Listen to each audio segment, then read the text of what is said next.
Spike down A.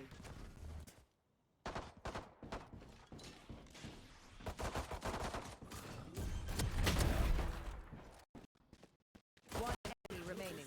Last player standing.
Spike down A. Flashbang.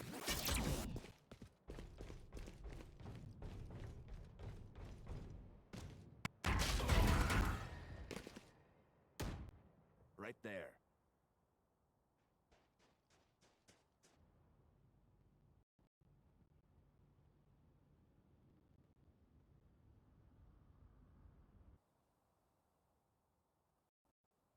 Teleport's ready.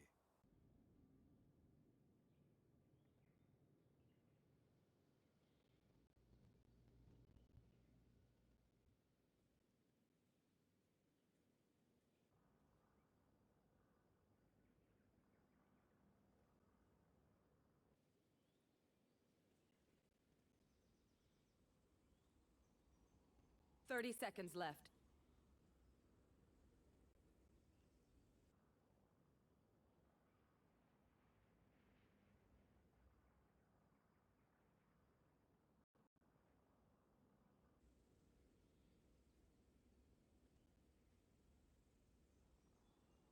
Ten seconds left.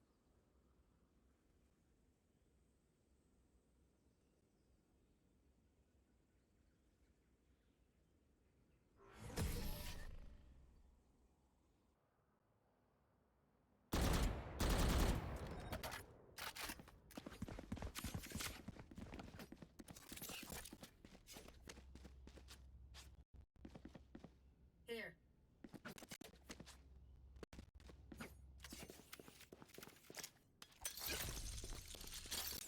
That's a good spot. They are so dead.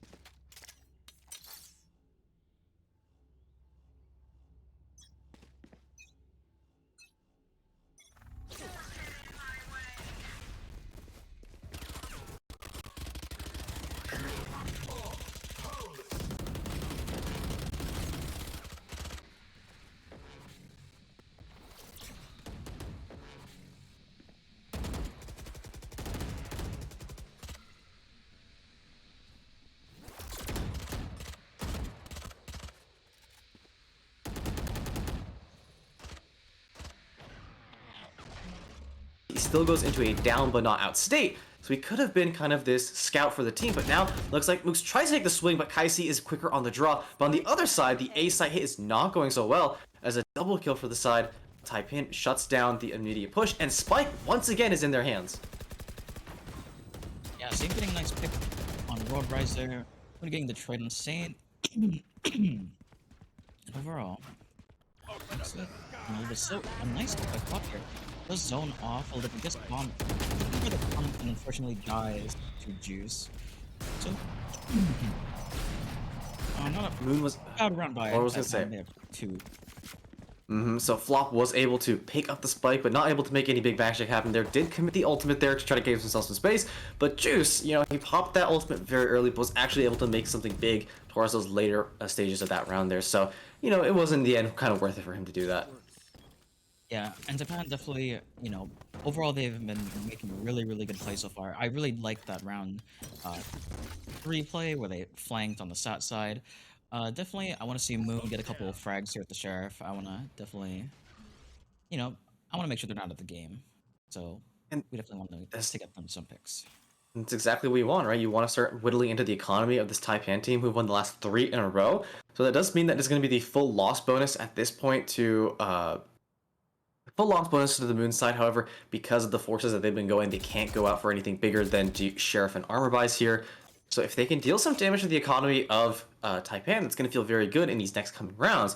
But right now, it looks to be just a very slow, methodical play. Bomb is still in T spawn right now. There isn't a big commit, but it looks like they're hovering over to the A site. But what they don't know is that both two team members here are pushed up very aggressively, and it's going to be a nice trade peek there. So World Rise is able to take down Zamal YT, but Glor26 is still there and is going to back off once he puts the utility down. But Kai C has already managed to get onto the site, and we have to see if Taipei can notice that this is happening here. As Glork is getting caught with his utility in his hands, does not able to take down the chamber that was there. Instead, World Rise with a second kill there are now dropping onto the site here, and Moonrise looking to get a nice spike plant, but Saint is able to take at least one out with him here, as it's just going to be just on the hands of Mox Muzi and the chamber for the side of Taipei to try to make something big happen here. But it looks like they're both kind of stacked up here over by the satellite side. And it's going to be Data Killer who might get the first angle, sees the gun, doesn't hit the shots totally, and Juice is able to pick up World Riser here. And with the push onto the site, nice triple kill there, as Mooks and the Chamber are able to get a nice retake there, just playing off each other's contact and play the execution perfectly. And yeah, that was a really good round by Taipei at the end there. But the thing is, you got to give Moon a lot of credit there. They did get 3 people down that round, and they were on their eco. So definitely going into this round, I think Moon should feel a little bit more confident. Definitely try to get more space and try to win. They are unfortunately gonna need to go into save if they lose this round, but hopefully they can change up the pace a little bit and take this round away. If you want to talk about changing up the pace, you see Data Killer isn't popping a tour de force, he's 1-0 and instead just decides to buy the off for himself. We'll have to see if this makes a difference here, as it looks to be a more heavy commit over here towards the B ramp. But it looks like World Rise is now going to sneak his way underneath and try to take the arcade angle. And if you look at the minimap, we notice that Raze is actually pushed very aggressively into arcade before just now backing away. So right now, both teams, they try to get a little bit of info and now just backing away, haven't committed anything, but looks like it might be this underneath play here from Moonrise. Yeah, if we look at the KO on the ace, a really nice. Ooh. And what a crazy 2 kills there. Flop and World Rise definitely not having a fun time after that. And the nice trade of the utility there. Viper immediately puts up the wall so Zamal stays safe. And with those 2 kills, Zamal feels very good. And Juice also finds Kai C alongside Saint here. So far, Taipei, they were not doing so hot in those first 2 rounds. But pistols and rifles are 2 different guns. But as I'm talking, Data Killer was able to get the pick of the Viper. So there's not going to be smoke utility available for the side of Taipei right now, other than the Brimstone, who is able to put down some of the smoke here. And we do see it happening, as it's going to be just a slow play. Once again, it's Breach and Chamber alive for the side of Moon.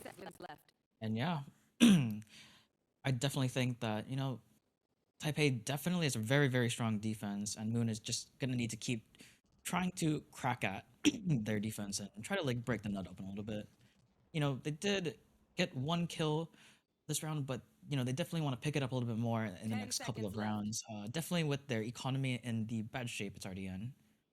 Yeah, but what's going to be interesting now is that Data Killer, because he got that pick with his op, also has his Tour de Force available. And we'll have to see what happens here, as there might be a peek on the underneath side by Raze right in the crosshair of Data. And looks like the shot does not connect, so no one dies there, and Data keeps his op, but now has his ultimate available too. So does he decide to give his gun to a teammate and go for his own op instead? But looks like instead it's going to be a timeout, most likely, yep, called by Moonrise here. We have a 1-minute break here. Moonrise are gonna stop, stop the momentum that Taipan's getting, try to collect themselves here, and move on to this next round. Now, Shogatsu, what do you think Moon needs to do? You mentioned a little bit earlier, but what specific points need to start changing up if they want to start winning some rounds here? I think Moon, they need to sort of take it a little bit more slowly, play a little bit more with the info. Unfortunately, on their side, they're not really running anything like a Sky or a Sova. They're only running a KO for info, but they really do need to make info their friend here, because they need to be able to start clearing angles a little bit more carefully, because they do get picked off a lot more easily. So in this next round, I really think that they want to just change up the pace a little bit. I did like seeing Kai C go in the lurk last round, but they really need to use this KO utility to their advantage. Knife is really, really important for info. Yeah, and I mean, we've also seen the fact that just Taipan's done an excellent job playing off of the double peaks here. So you mentioned that they actually don't have an initiator for info. So instead of that, we've seen them play 2 players on the same angle. So that way, you're always almost usually going to get that 1-for-1 no matter what. Instead, though, we did see that Zamal just got a nice spray down as the members of Moon line up in his crosshair. And right now, it looks like it's going to be a satellite dish take here from the side of Moon with no one in response, because instead, Taipan has decided to just fully take control of A main here. And yeah, I really like this play by Taipan here. Getting control of A main is very, very important. You'll see sometimes in pro play, Vipers will ult out A main. Getting control of this is really, really important, because that makes it so the attackers can't really play post mount there. So getting control of this is really, really smart by Taipan. And they're stacking 4 people up here. And we do a lot of the ult. Flop getting a really nice kill. Unfortunately, does get traded out by Saint. I think it's 2 kills there. Moon does get Muski Muzi with the ultimate. And does an excellent plays from Saint here, makes it a 4K, but isn't able to finish off the ace, as Jay Sheffy shuts that down in his tracks and still has most of his HP alive. What he doesn't know is that Chamber is not near the bomb right now. Instead, Juice is wrapping around behind him, so if he's not careful, he's just going to take a quick bullet to the head. But now Jay is looking, has the util in his hands. Juice did see his shoulder for a second, and Jay is just not looking in the right spot here.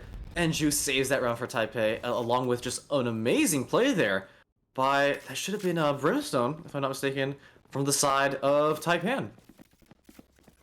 And yeah, Flop definitely going really, really, crazy shots there. That's definitely what they needed. Unfortunately, couldn't close out the round, but nonetheless, that was a wonderful play. Would have been a highlight reel. I mean, it already was a highlight reel. That was 4 kills to his name. Unfortunately, the last one just got away. But, again, Moon back on a save, so we're going to definitely have to see how this plays out. But Data Killer, even though he's on a save, he's pulling out his tour de force here, so his team may have sheriffs, but he's got the full long rifle in his arms right now. I'll have to see if he can make a big play, because if he can pick the Viper here of Mookie Mays up in the top, it'll open up a lot of utility usage for the side of Moonrise, as they're able to get one of those controllers off the map, but not able to hit that shot, as it's just going to be a quick peek from Muzi. Just gonna try to get some info here. We'll have to see what Moon decides to do, as currently they're a little split up and they've left their bomb once again over in T, and it looks like they're just kind of defaulting, trying to just fish for some info right now. They haven't fully committed. And Taipan, overall, they've been playing a really, really good defense here. Definitely playing really, really safe, which is what you should be doing against the Tour de Force from Data Killer. And it looks like he's moving into Arcade, but he doesn't know that Muzi is there. Yeah, and it's going to be a little bit of a contact, as the concussion from Neon is used to dissuade Mooks Muzi from pushing forward, but Data Killer's just holding the angle, and if his head pops up just a little too much, Muzi's not able to give him that haircut there, and Data is able to escape with his life chamber, keeping his fade on clean. But now the angle is going to be held here, but they've only got 30 seconds to play with, but it looks like the rest of the team has stacked up for an A commit here, but it's going to be, once again, the double angle here, as Sate is just holding this corner, and he's got his second player pushed really far up here on screens, or on the satellite dish, but Saint's able to take down one. That was the bomb carrier too. So the plant is not able to go fully down yet, but the spike plant means that it's only 5 seconds left alive, And Jay Shellfish is the last one here, and he's just gonna get breach cleared. So he can't plant the spike here, and that just slow play from Moon meant that in the very end, they're not able to make it out, and they get Data Killer at the end after the round was already over, so a big hit to the economy on the side of Moonrise. A very unfortunate round by Data Killer. Could not really get those picks with the 2 to 4s. Definitely what Moon needed to at least just hurt Taipei's economy a tiny bit, but it does look like they are moving towards the A side, except they're not really doing a split like we saw before. They're just doing a full A main push. And you know, Taipei used to just stack A main, but now they're not, so we'll definitely see how this goes. Yeah, we've seen A be a really good hold for the side of Taipei, but now it's going to be the full push through. However, the Brimstone Molly prevents more players pushing through here. However, Moon, Rolled Rise was able to just run through using their faster legs there. And now the trades have been going for the side of Moonrise so far, as Kai C is the second opening pick here. And they're going to just get this A side for free, but what they don't know is that one of those players is just going to be lurking over by the satellite dish and is going to get backed up by the chamber here as Zamal just waits, moves back a bit, and is going to play with his teammate here as the retake's happening. And Mooksy Moose is just not missing right now, hitting a headshot to Kai C and is using this nice movement here to try to get info. What he doesn't know is that there's a double peek here, runs with the knife after getting Data Killer with a nice shot. And now it's going to be a 3-on-2 with Zamal and Juicy, the 2 members left alive. Zamal with a nice roll out there, but Spots 1 is not able to connect with the shots just yet. Is able to take down World Rise, but takes a lot of damage in return. 2 versus 2. Juice is not looking to his left, and instead it's going to be Jay Sheffy who gives the round over to Moonrise, winning their first round in the last 7. Yeah, and that was a really good round overall. Getting that first pick on Saint was definitely what Moon needed. And you know, in this round, we did see that Taipei kind of changed up what they were doing a little bit. Their habits are kind of, they like to stack a lot in main sometimes when they think it's there, or they stack it towards Sat. But we did see Saint only there in main, and unfortunately he got picked off. And that's kind of what let Moon take a lot of control, got out through Sand, and that's sort of what they needed to win the round. And that's what they got. And once again, this looks to be another full A hit here from the side of Moonrise. They love these full commits, but instead a nice read from the side of Taipei means that the Viper's Pit is being used. As you mentioned earlier, denying that A main is so important, because right now they know the Viper is somewhere here and they're gonna have to go clear her. As it's gonna be World Rise who pushes into the smoke. Does he check the corners? He does! But Muzi again is just too quick with the hands here. Takes him down, but in the trade, it's going to be one player also going down for the side of Taipan. But now looks like Zamal has moved over here to try to defend B-sides. They were pushed actually through CT, but instead Juice is also there behind him to back him up. The ultimate on the site for the Brimstone means that there's going to be no plant, but Data Killer is lurking around behind them as well. Just so many players moving all around the map here. And this is why the chamber is just so good, because he can just teleport out of there immediately. And Jay Sheffy, he pushed with his team, and I was coming back in. A site is fully open for them to plant now. The bomb is in hand. They're going to go for a little bit of an open bomb site here, and we'll have to see how they can make this defense work, as Saint is slowly moving his way up towards the dish, while the other 2 players are now pushing through CT spawn. But here comes the ultimate pushing out from Breach. He's going to go for the peek, doesn't see anyone, and since Simal tries to hide away, but the double peek there is 2 good shots to the boss, connect onto 1. It's going to be 1 versus 2 now, as it's just going to be Saint in this area here. It's very open for the bomb site, gets hit by the Breach stun, and with that, Moonrise are able to win the last 2 rounds of the half here. I say that, but there's one more round, excuse me. They've won the last 2 recently and are finally putting some stride in their step and are able to pick up 2 rounds. And yeah, a really, really good round by Jay Sheffy there.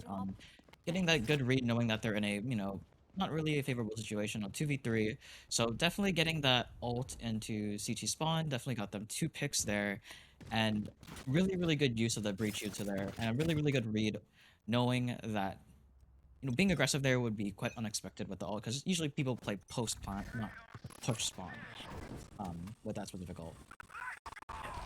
Here, right there, it's going to be the ultimate also being used from the side of Taipan as they try to push and counteract this A main rush that's happened so far. But with not the players there, you're not going to connect with anyone here, as they're trying to just, slowly make their way here cleared up. What they don't know is that in T spawn is going to be the most of the team here from Moonrise. And there we go, Jay Sheffy with the first pick takes down Zamal.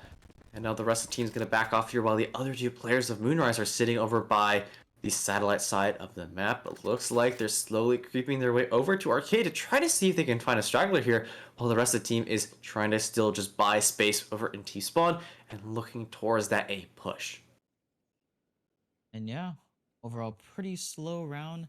There was a pick going out, but the thing is, I really want to see overall, Taipan's playstyle is very interesting because they keep changing it up, and I really like how they're playing their defense here. They're not really keeping it stale. They're always, changing the narrative every round, and that's I think what's helping them win a lot more rounds. And oh, unfortunately, Kaisi does not get the kill. Muzi does go crazy there. Yeah, Moosey's just been holding that sight down himself, and Juicy in a nice position gets one shot and also switches immediately to his rifle and gets a third here, as it's just going to be one player left alive, and Moosey and Juice just holding the site in a masterclass there. B site with only 2 players against all 5, and are able to get Taipan another round there, making them have the 8-4 lead moving into the swap sides. Yeah, Taipan's defense it is just crazy. It cannot be undermined. They are very, very strong in their defense, but we're just going to have to see how their attack fares against Moon. Because I would say this map is relatively defense side more or less, but Moon definitely needs to get those entry picks to create an opening, but the swap here, we'll definitely see how it goes. Yeah, I mean, as you mentioned, we've seen a really good defense so far, but we'll have to see what happens now as we swap sides. And again, we did see at the very beginning Moonrise win the first 2 pistol rounds, right? So we do know that they're excellent in these opening rounds. We'll see if that streak continues here, as it looks to be more of a B straight push coming from the side of Taipei. And immediately Chamber just leaves once he sets that info and knows that there's too many people for him to fight there.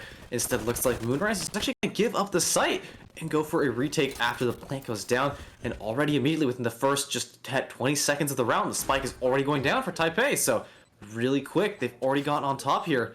But right now it's going to have to be the defense, which we've seen them be so good at, from the attacking perspective now, as the retake is going to have to come out from Moonrise. Now, they're slowly making their way. What they don't know is that one of those players is lurking underneath them right now. But he is going to back over here towards Arcade, and this is Saint, who we've seen get some good picks there. But Data Killer opens it up right now, using the Headhunter to find the head of Juice through the wall. And now the reach and clear means that a lot of the players are stuck there. A nice peek over here by World Rise means that he's able to take down one, but gets traded in return. And now 2 players getting stunned here are just trying to go for the peek, but a nice flash coming out means that Jay Sheffy can't see anything, but again, Data Killer is doing work with the Headhunter. Last player standing for the side of Taipei is going to be Zamal. He gets one, but can't get the second, and Data Killer did a great job there, making sure that he was able to get the picks for his team. And it's going to be the defenders who win that round. And again, a pistol round going to the side of Moonrise.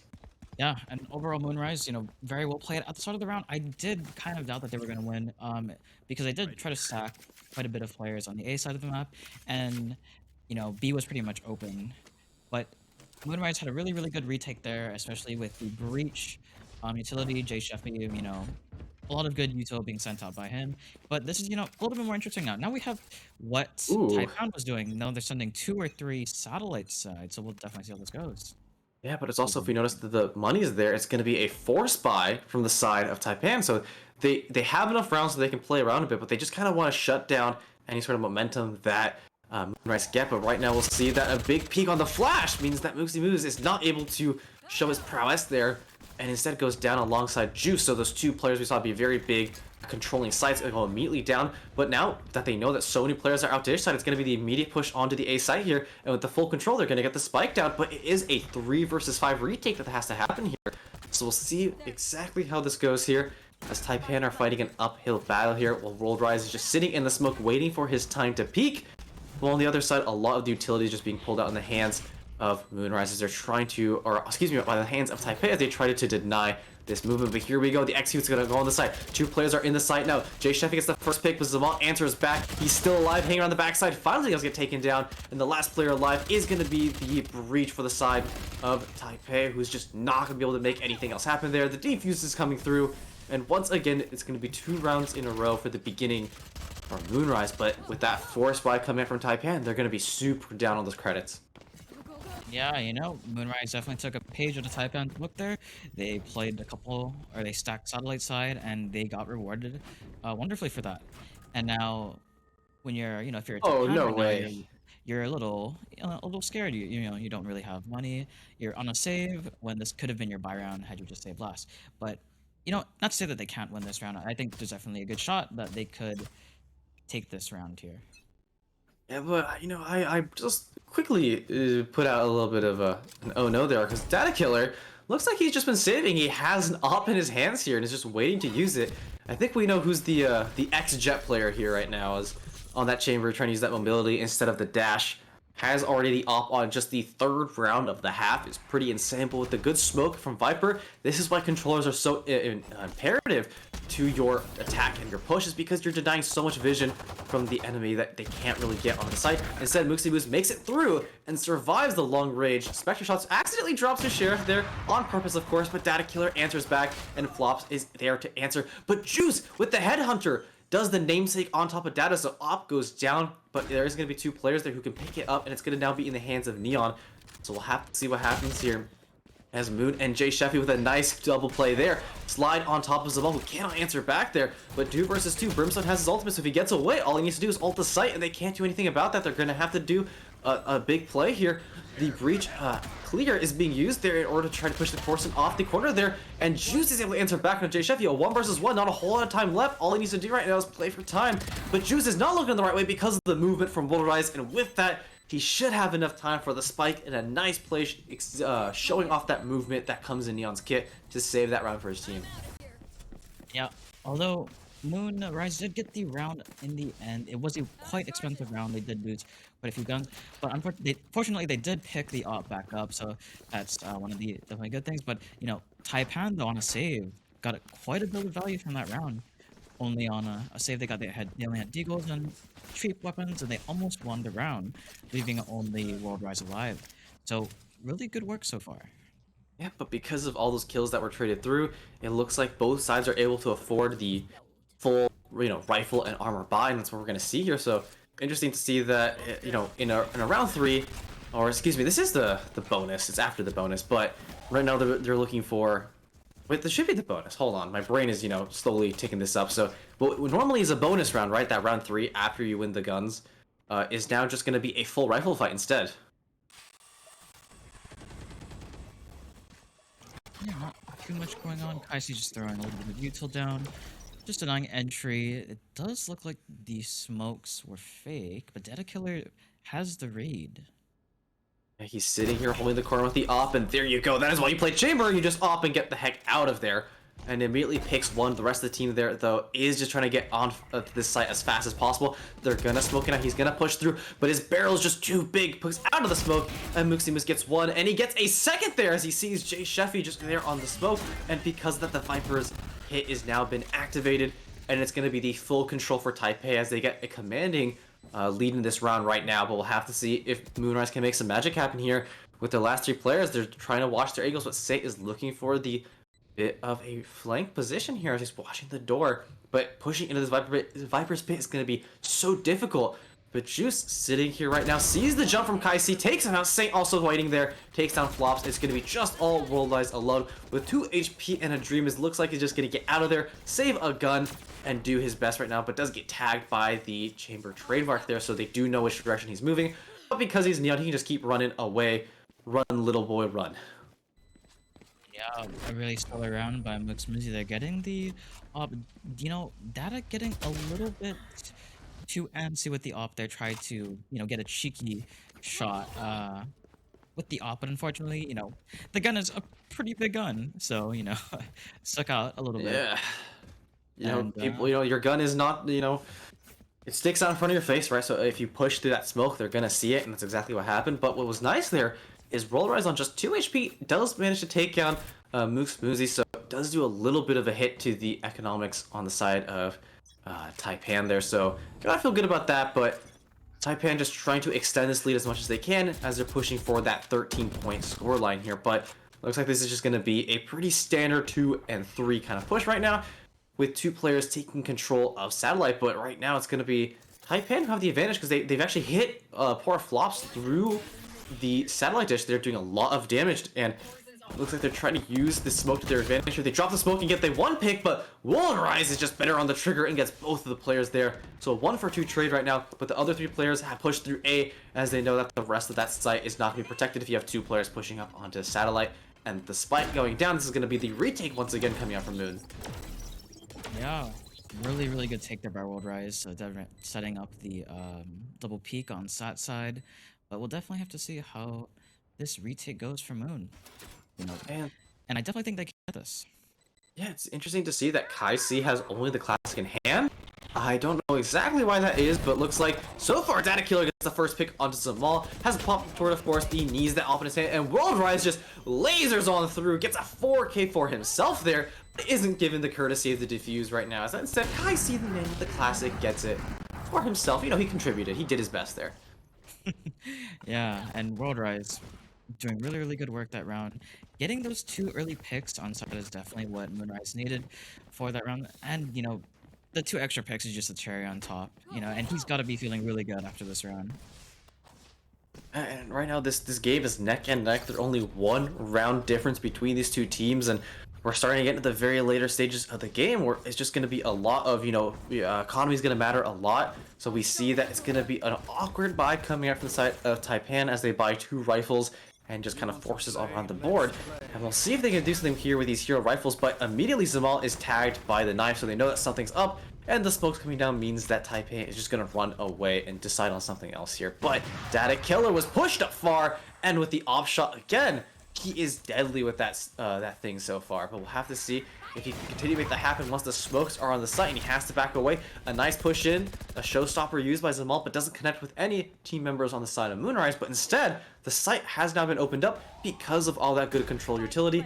The spike has been planted, and now the retake has to come through. Oh man, Moozy gets 2 picks there to open up the round, but down but not out is KO there, excuse me, but right now the players are just falling left and right for the side of Moon. Looks like Flops is gonna go for the stabilization onto his teammate here, so he gets him back up here, but a nice Viper's snake bite there means that he is gonna be tagged and invulnerable for just a couple seconds, and now there's just too much util on the site for Moonrise to really push and hit anything good here. Moozy with a nice clutch play there, gets 2 kills, and I think a 3rd one as well, meaning that his team is able to win this round. However, Flop is very happy that he can at least take the off and give it back to the hands of Data on the next round. Yeah, and again, Moozy's doing really, really good work here. And, you know, if we look at the tab, we can see just how the ults are going to be laid out. And, you know, on the side of Moonrise, they did commit a little bit, but, you know, they don't really have anything in their eco. On the side of Taipan, though, they have the Brim ult, and I really want to see how they use it this round, especially since it's a really important round because it's their gun round, of course, and they definitely want to save that for post-plant, so we'll see how this goes. I really hope they get this round, though, with Saint's ult. We do see, though, that Gloric is just 1 away, as well as the Brimstone on the other side there, so there will be some ults in play this round here, and we'll have to see if the teams have used them, but instead, it looks like it's just been a kind of, you know, opposite trade. It was a 3 stack onto the dish. Instead, it's going to be a full stack here onto a site for the side of Taipan, and they're just going to kind of get onto that for free, and it's going to be a full 5-man retake coming out now. So we'll have to see exactly what they decide to do, as Kai-C has used the zipline, but I think someone may have heard of that because they are looking behind to make sure they're not getting flanked. Instead, Kai-C decides to just go back the way he came, and now they're going to stack 4 players this, with Data being the only one here in spawn. But the rest of the Taipan team have not pushed forward. Instead, they're just holding angles patiently. The Headhunter isn't able to find any damage there. Juice takes down Data Killer, and as the execute is pushed, the Aftershock has been used. The defuse is being pulled through, but there's just too much utility onto site, and even though they don't see them, the smoke snake bite combo is super deadly. Moonrise tries to fire through the smoke, is only able to find 1, and Taipan with an excellent post plant there win the round. Yeah, and 25 Gerlach and Juice definitely came up clutch. You know, overall that post plant play was pretty perfect. 25 Gerlach getting that spray through the Viper smoke, and you know, Juice definitely very good play there by getting the control of Sands, and having that Sands control is really nice because if you are blocked off main, you don't have vision, you know, you can definitely just shoot people from there. So you're putting a lot of pressure on the defenders, even though you're an attacking team and you know you have all to work with. Yeah, and I mean, we'll have to see now. This is, you know, they're getting closer and closer to that match point. Instead, now it looks like they're not going to go for that satellite play. Instead, they're just going to give it over to Taipan, who are able to get the orb over to their Viper, who's been extremely important so far. And we'll have to continue to see if that's what's going to happen here, as right now it looks like instead Moonrise are going to be the ones to take control of the A main here. And on the other side, Taipan has slowly made their way over to Arcade, and are kind of just trying to creep for some peaks here as they look to set up for a 2 and 3 push over on the B site. Yeah, nothing much going on. Muzi definitely trying to set up a wall here. It does look like he is looking for a little bit of a... Oh, and it does look like they're actually going for the full push here. So we'll see how Taipei or Taipan gets it. That killer gets a kill on Juice though. So a really good start of the round so far for Moonrise. And another one. And it's gonna be now the retake coming through, but Glork is able to make at least the situation a little bit better. And as they push through, even though they're stunned, is able to survive and get the info there. And right now Moon goes in and is able to trade at least 1-for-1. And now the 3-on-2, it's gonna be Saint and Muzi Mu, who has been doing a great job so far with these post plants. He has a lot of these good lineups here, and that Viper util is so important. And looks like Data Killer's not looking at him right now, and he just has another bite there. And with the lineup, Saint pushes through over from Arcade, a 3K for him. Muzi gets the last pick there, and it's now going to be match point for the side of Taipan Esports. Taipan, really well played round there, you know. Muzi with that, you know, really sort of patient play, knowing that he has his like lineups, his Viper mollies, you know, not just swinging out of main just to try to go for kills or try to go for a little bit more. But it does look like there's going to be a call or a timeout for Taipei's side. So, yeah. I think Moonrise has taken their timeout for the half now. Oh, I see. So, you know, they had a really good start there. Moonrise were able to string together some good rounds. However, Taipan, you know, once they kind of got their footing there, have now been able to push way more on the attacking side. And once they get onto the site, we've seen their defensive prowess just come through. They're able to, hold it down quite well. And they're now on match point, so they're only 1 point away. And this is do or die right now for Moonrise, because this is just a single elimination best of 1. So we'll have to see what they're able to do here. Maybe they gotta dig deep, they gotta go for something. But in your position, Shogatsu, what do you think they need to do in order to win those next 4 rounds and bring this to overtime? So if I'm looking on Taipan's side, actually, we do see that they have 2 ults. They have Muzi and Saints. They're very close to getting ult, so they could just get an orb here, and those will be 2 very big ults for this last round. But not really too many on the side of Moonrise. So what they definitely need to do here is they need to play safe, and they need to get a lot of info early before they do a full execute. They really need these entry picks if they decide to get local port. Yep, but it looks like this is going to be a rapid push coming in from the side of Taipan, and what they don't know is that there is someone just not even there on the B site, but a lot of util usage right now, and actually the fragment grenade from Kai-C gets Muzi, and now the push back from that quick movement from the Neon means that it's just going to be the last man alive here is just going to be the race for the side of Taipan. Does get some shots onto the backs of one of the players, but World Rise has no fear. Instead, Kai-C, though, with the Bulldog is the one who gets the 3K for himself. And what was started off to be a really aggressive push just gets shut down by the util from the side of Moonrise, and they're able to win at least 1 more round here. Yeah, and you know, a really good round by Moonrise, definitely what they needed here to bring themselves back into the game. But you know, again, those 2 ults, those 2 big ults are still looming on the side of Taipan. Viper ult and Brim ult, very good post-plant ultimate. So we're gonna definitely have to see how Moonrise tries to counter those ults. But we do see that Kai-C and Data Killer are both very close to their ults as well. So the Kale ult for retake is gonna be very, very strong here as well. Yeah, and I mean, if we talk about those ults, I think that the Viper's Pit has had a 100% win rate so far for Taipan. They haven't lost once it's been up. You gotta fact check that, but I think that's the case so far. And a nice molly from Flop means that there's gonna be no push so far on this A main, where a lot of the players of Taipan have stacked.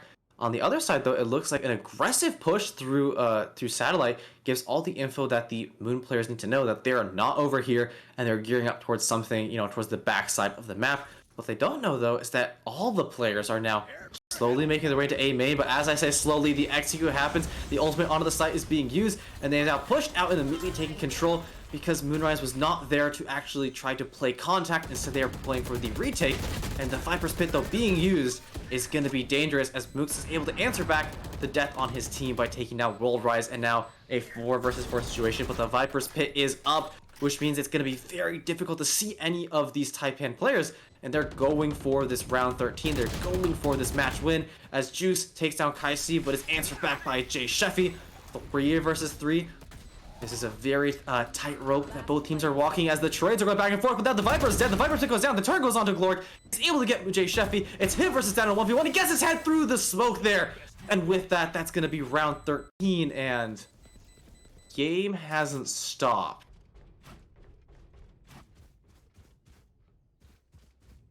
Cool. That is it, though. I think that's going to be because the lobby had the play at all rounds on accident, but that is going to...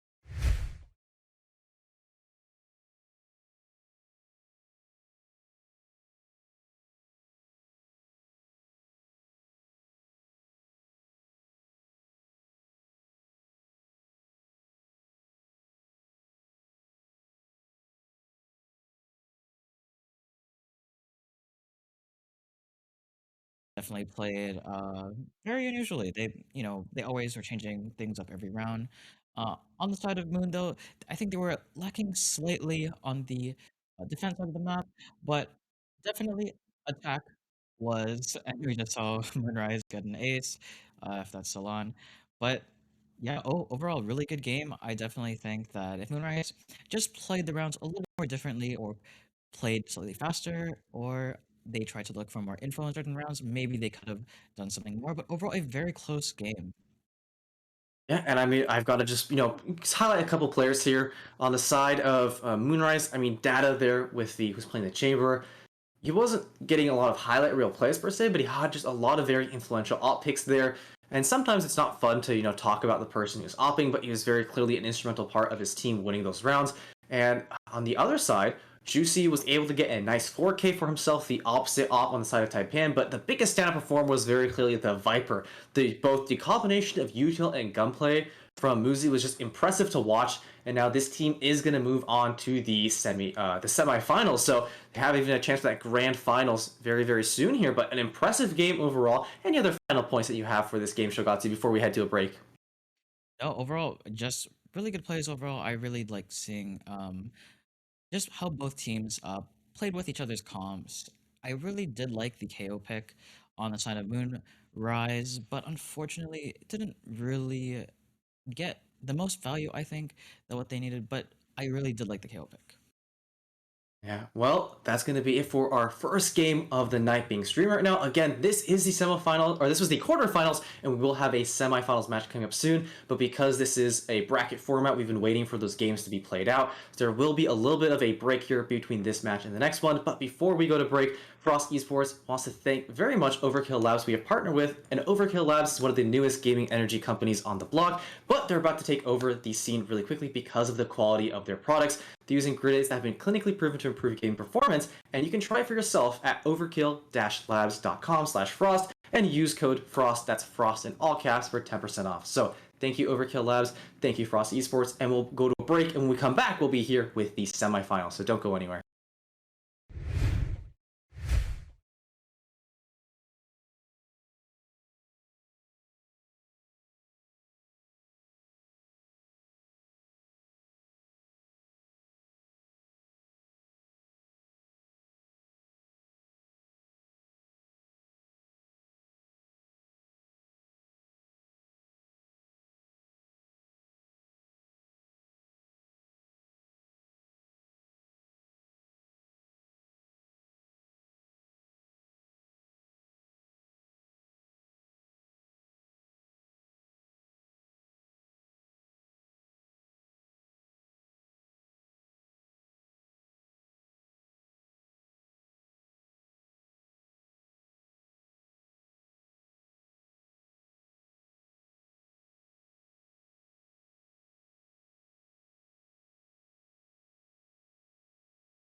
And welcome back, everyone. We apologize for the big delay. The tournament's been a little bit tricky. We've had a couple games that had to be restarted.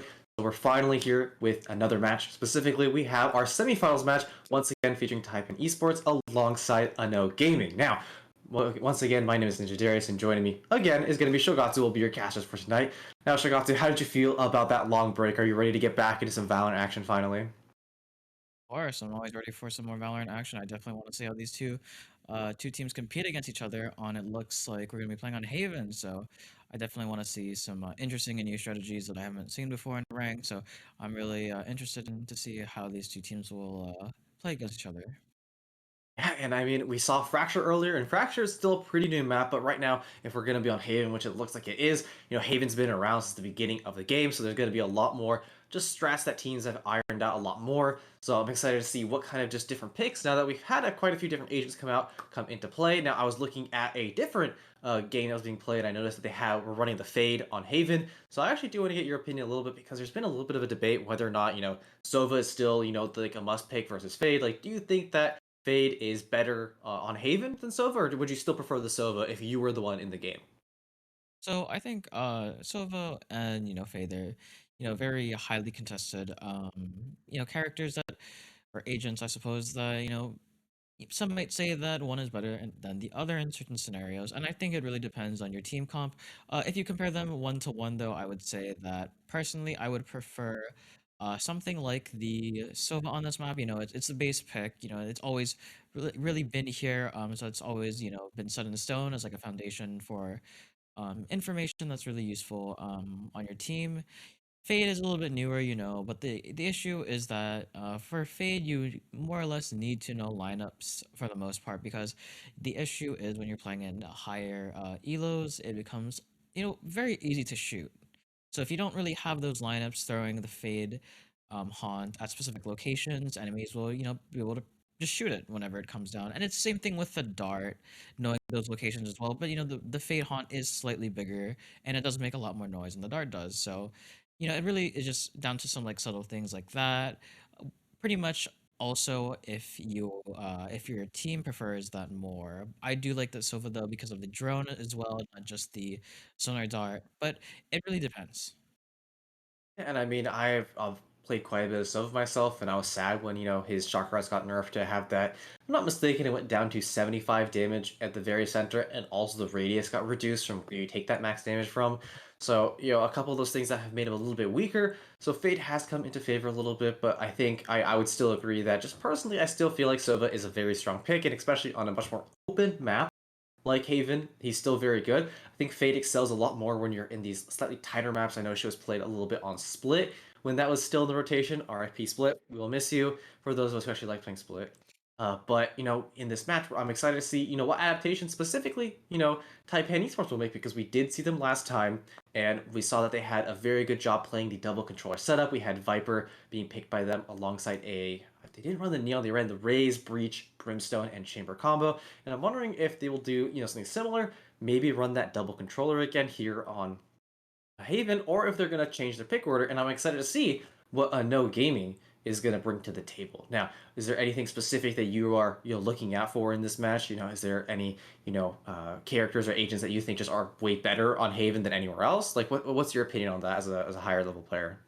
So overall, I really think, going back to the other game that we casted before, Moonrise brought in the KO pick on Fracture, and I really do think that on Haven especially, it is a really good pick to have KO. Whenever you take sites, the KO ultimate does suppress a lot of these abilities. So these nasty things like chamber trips and killjoy traps, things like that, the KO ult just gets rid of it. You can just walk onto site for free essentially without any util that you have to worry about. So traps and whatnot. So that's a really good thing about the KO ult. So I'm looking for meta picks like KO.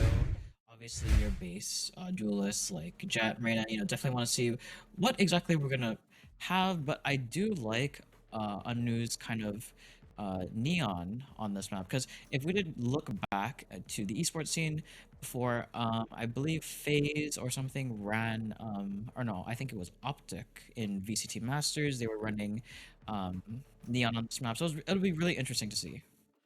And I mean, we're in the Asian Select here. We see that it's going to be a no esports starting defender side with Taipan starting an attack. We saw Taipan start defense last time, and they were very, very good at that defensive play. We'll see what happens now that they're the ones starting attack. But looking at just what's changed so far, we see that Zamal, who played the Raze, is the one continuing to play the Duelist and has picked the Jet instead. On the other side, it's going to be the Neon that you were mentioning getting picked up instead of the more classic Duelist.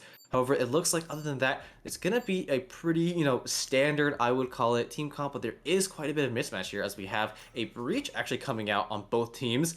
I'm surprised to see that because, Breach really isn't a pick that's played a whole lot in competitive other than specific maps. But we do see that it's going to be the Sky for Fade trade on the both teams and actually no KO. So what are your initial thoughts about not seeing KO picked here? It's not like a must pick, but I do think it is quite a strong pick. Although the thing is, when you run a KO, you do sort of have, it's a little bit in a weird spot because it kind of is, KO is kind of like an info character such as Sova and Fade, but you only have a knife. But the knife itself does give a lot of info and it also does suppress, which is why it kind of has a weird place in the meta. But it also is very good overall, generally with the alt and the suppress. Overall, his kit I think is pretty good, but seeing this comp here, I'm not really that surprised that they didn't really run KO. But it would have been nice to see it, I think. Yeah, but another thing to note is that there is an Astra actually coming out for the side of Taipan, and I know Astra was nerfed pretty heavily, and a lot of players have pivoted away, instead gone to the Omen, which was always very popular, but it looks like Saint actually is the one who's going to prefer this pick instead of the Omen. But other than that, I think the teams are pretty evenly matched when it comes to, like standard stuff. There's no crazy double controller like we saw from the side of Fracture, but now as we get into this game so far, Zamal, the Duelist, has gotten extremely far up into C and catches two players off guard. Only able to take down one though, as a Kai1 actually just turns around and immediately takes him out, but the rest of the team is there to back up him. And it's going to be the spike now being planted here, as it's going to be the immediate pickup here by Taipan with a very, very quick take here on C. The flash is being traded back, but like 3 players are sitting over there. However, Casper is able to get one, but Juice is using his headhunter to find some heads. But it's going to be now Kirito, the last one alive for the side of a no. We'll see if he can make something happen here. He has the ghost in hand and just used the flash that he had there. Got some info with that pop there, so he knows at least some players are going to be alongside here. We'll have to see as the Breach and Fade Utils being used in tandem here. It's hit by that concussion, but with this position here, it's going to be very, very hard for Kirito to actually win these duels. But as I say that, he picks off both of them here, but I don't think he has enough time for the defuse. If he does, it's going to be mere milliseconds here, and isn't able to do. It was barely half a second too late, but still an amazing play by him to at least kill everyone and get some money for his team. And yeah, just going back to the end of the round, Anu getting a really, crazy picks. Kirito there, getting those last 2 really nice picks. Unfortunately, though, Taipan did secure the round, but, I really did like their play there, though I never really saw a Astra play like that where they go into Garage, and actually, I've never seen them smoke farther, deeper into CT, and into B-Link too, getting control and flanking from B-Link. I actually haven't seen that before. Usually people go from Garage too long, but it does look like I go for C along here, and there's no one on C, so it'll be very interesting to see how the retake will be.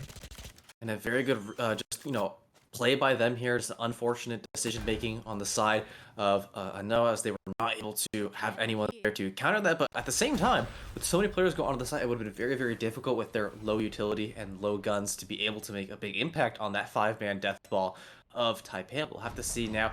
No one's died just yet. The first opening here, but a nice flash. And the immediate play there, we see both these this doing so excellent playing off each other's util. Very clearly that they're very practiced together and they're comfortable playing on this map. And a very nice flawless to pick up that round there. Moving on to the 3rd round, where now it's going to be a no, pulling out the rifles here.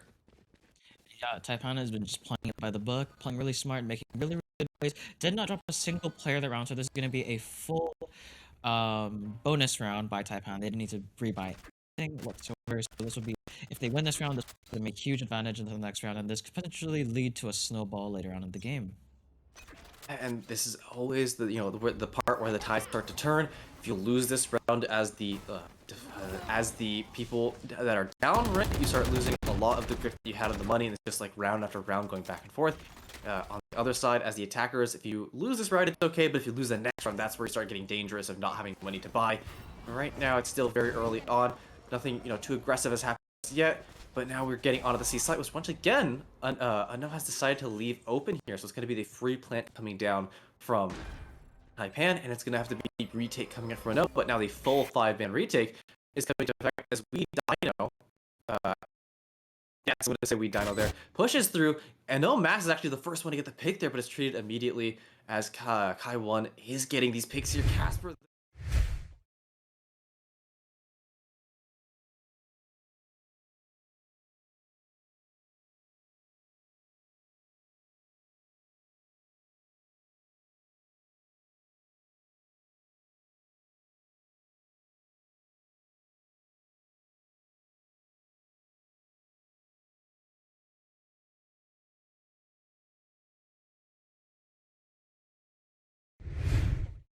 Most of the kills there though.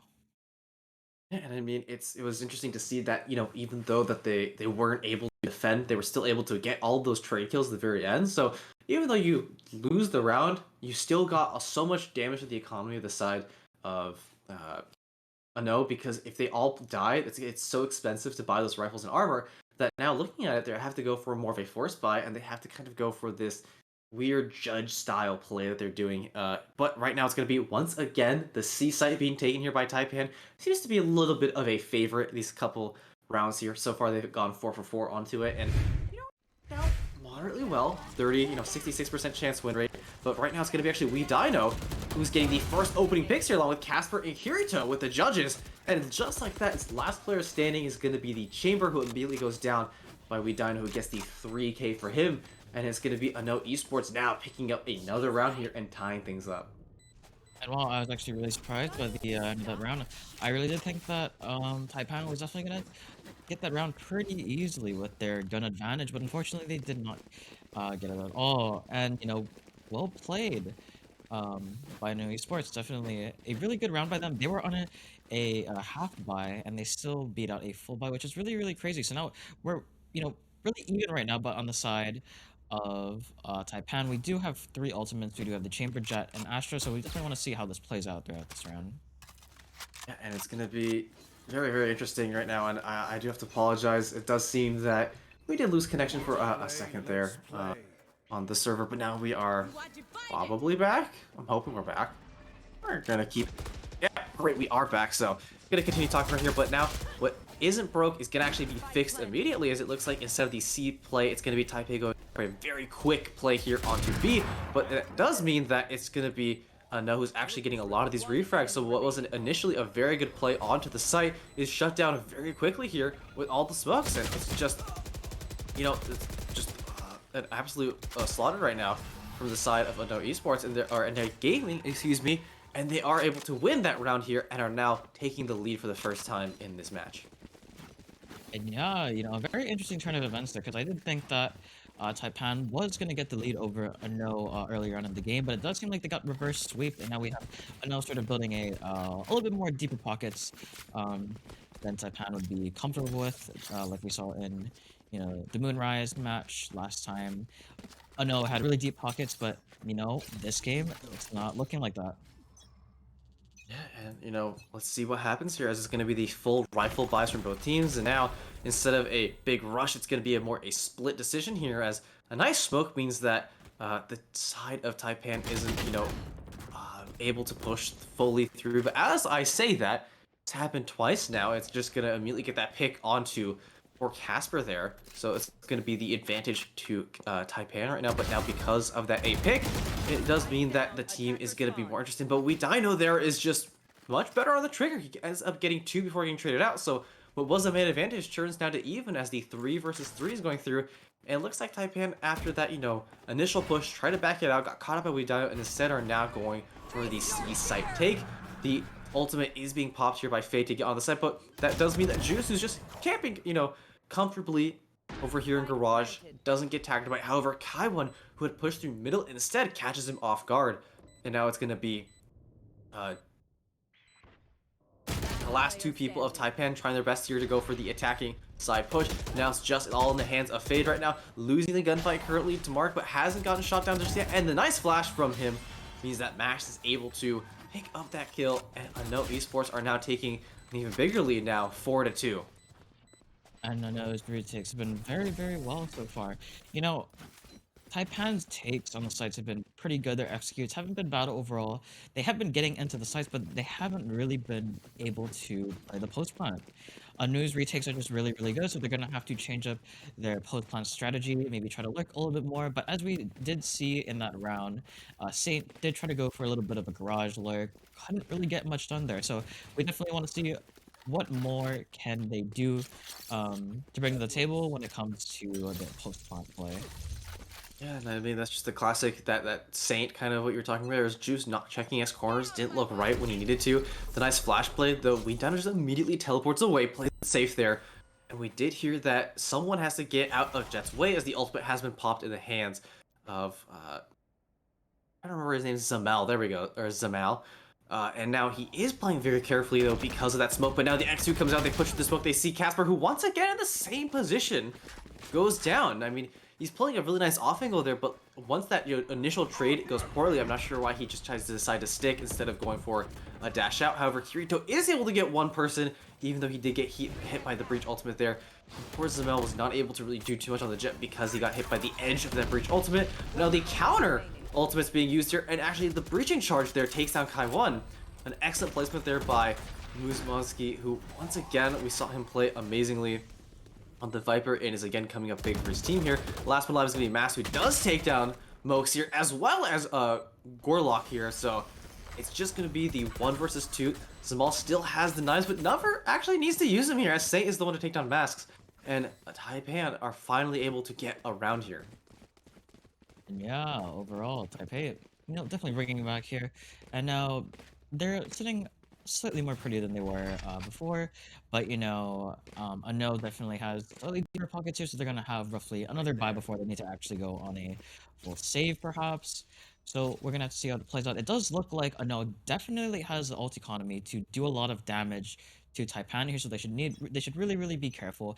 We have 4 ults on the side of Unknown, and this could potentially be a very difficult round for Taipan. Yeah, but instead of being super aggressive like we've seen from before, they're actually playing it very safe right now and just sitting here all in their T-spawn and now finally committing to something over here by A. But immediately again, the Omen is putting that smoke up to the top, making it much more difficult for them to push through immediately. But right now, Dino is just playing right now in this corner here, spots out one, but has the teleport to get away safely. And instead, Juice is the one to lurk out for the side of Taipan a little more aggressively up here mid. But it's going to be Mosey who's made his way all the way up through sewers and is getting onto this A ramp here. And if Noah isn't careful, they're going to get caught out by the Util dump here as Casper senses something, starts moving away, but still has his knife out, gets flashed, the dash immediately, the gunfight does not go in his favor, but the concussion is hit onto Moski, so he needs to use his in return there. The ultimate also being used, the Seekers do connect onto him, so he's sitting in graffiti, really blind right now. Kirito is now all the way up the top, going to use his dog to get the info there. A nice smoke means he can't get too much info, but instead it's going to be the bomb getting planted right now. Does get hit by that dog, but is still able to get it off, so the retake and now does have to come through for the side of no. So far it's only been a 1-for-1 kill. Mooks is gonna get pushed off by the breaching charge and gets peeked by 2 members there. Excellent play for the side of Unknown. But now the weird positioning means that Kirito was not expecting someone to be on top of that box, and he goes down. And now the 3-on-3. It's been an even trade so far. The Fade Eye does not spot anyone. Good position from the side of Unknown. But now the pushing through with the utility takes down one. The second one's going to peek the smoke here. Saint is not able to do too much. Does actually take down the Spike Planter. And last one live is going to be Juice, who also trades, but Dino is there again to make sure he's going to go 1-for-1 for his teammate. And it's going to be Unknown taking the defuse here. And yeah, very good plays by Unknown. Definitely playing that retake really well. I definitely did not think they would have the best chance of getting it back because of just the huge ult advantage. On their side, they didn't really need to use that many that round, but overall pretty good trades on both sides. And I'm trying to look more towards Unknown now, seeing now that they won that round, they're gonna get a little bit more of a deeper pocket, so we're gonna see if they're gonna try to be save up for an op potentially later on. They have the chamber op still, So we're still gonna need to see how that is gonna be into play. 'Cause it's very powerful and Yeah. different. And, that tour de force has been very, very big, but right now the dash is not hit by Zamal. However, Juice does get 2 headhunts real quick, tally them up. That means it's going to be a rifle in the hands of the team now, as it's going to be, of course, Mosey, who gets that rifle. We've seen him be big on the first time we saw him on Fracture. However, he was playing, the Viper, now playing the Breach instead. But Mass is now the one hiding up top, and looks like the tour de force is also being pulled now on the side of Taipan, but what they don't know is that Dino is sitting up here on top of the boxes, and Saint isn't gonna check his corners, but walks right underneath him. Dino, I don't think saw his head there, so both these players don't know that each other are on the side. Saint has to be the one to turn around and see it, but I think he's gonna walk around, but actually walks right into Kai 1, and this whole time, Dino is just sitting up there and is able to hit down Glory and get out safely thanks to that TP. So a very interesting comedy of errors from those players, but in the end, they do both go 1-for-1, so they get out of there with their lives intact. A nice peek by Dino gives him a little bit of info, but that wall prevents his bullets from going through. Now Mass sweeping his way up. Juice, though, with a nice off shot through the tour de force, takes down Dino. And now it's just Mast, who is trying to go for this peak, but Saint, who had pushed all the way through the map, gets a nice thrifty victory for his team here. And Saint, really cheeky with that play, actually. It's very interesting because Saint actually, stuck a little bit closer to the box than typically most people would when they're pushing the site. Saint, went very, very close to the edge of the box. So actually, he got the time with Dino, and unfortunately, he did get the kill onto KY1, and that potentially led to the win of that round. And honestly, a very, very interesting set of circumstances that round, but hopefully Dino will be able to see that next time. It looks like it's going to be another quick execute here onto the C site from Taipan, as we've seen them do it before the early rounds, but now with the full utility in play, the ultimate is also been popped by Neon here as Casper is going to push through a nice blind, finds 3 members. Also, a good execute there, but however, Zamal answers back immediately. The duel is trading blows here, as they've taken down 2 enemies both. However, Dino has his tour de force in hand. This bullet can be deadly if it can find its mark here. Juice just barely isn't going to get into the sightlines here and survives right now, but is able to actually find Mast here. So an excellent play there means that they have the man advantage, but now Dino, you're going to peek the corner here, hit the shot, doesn't do it, because a good play around by Mokes Mosey means that it's going to be Taipan taking their second round here and evening up the map. But it looks like it's going to be a pause now. Most likely a tech pause is what it sounds like. I think one of the players may have disconnected. Likely that was Saint. We saw he was sitting there in the back.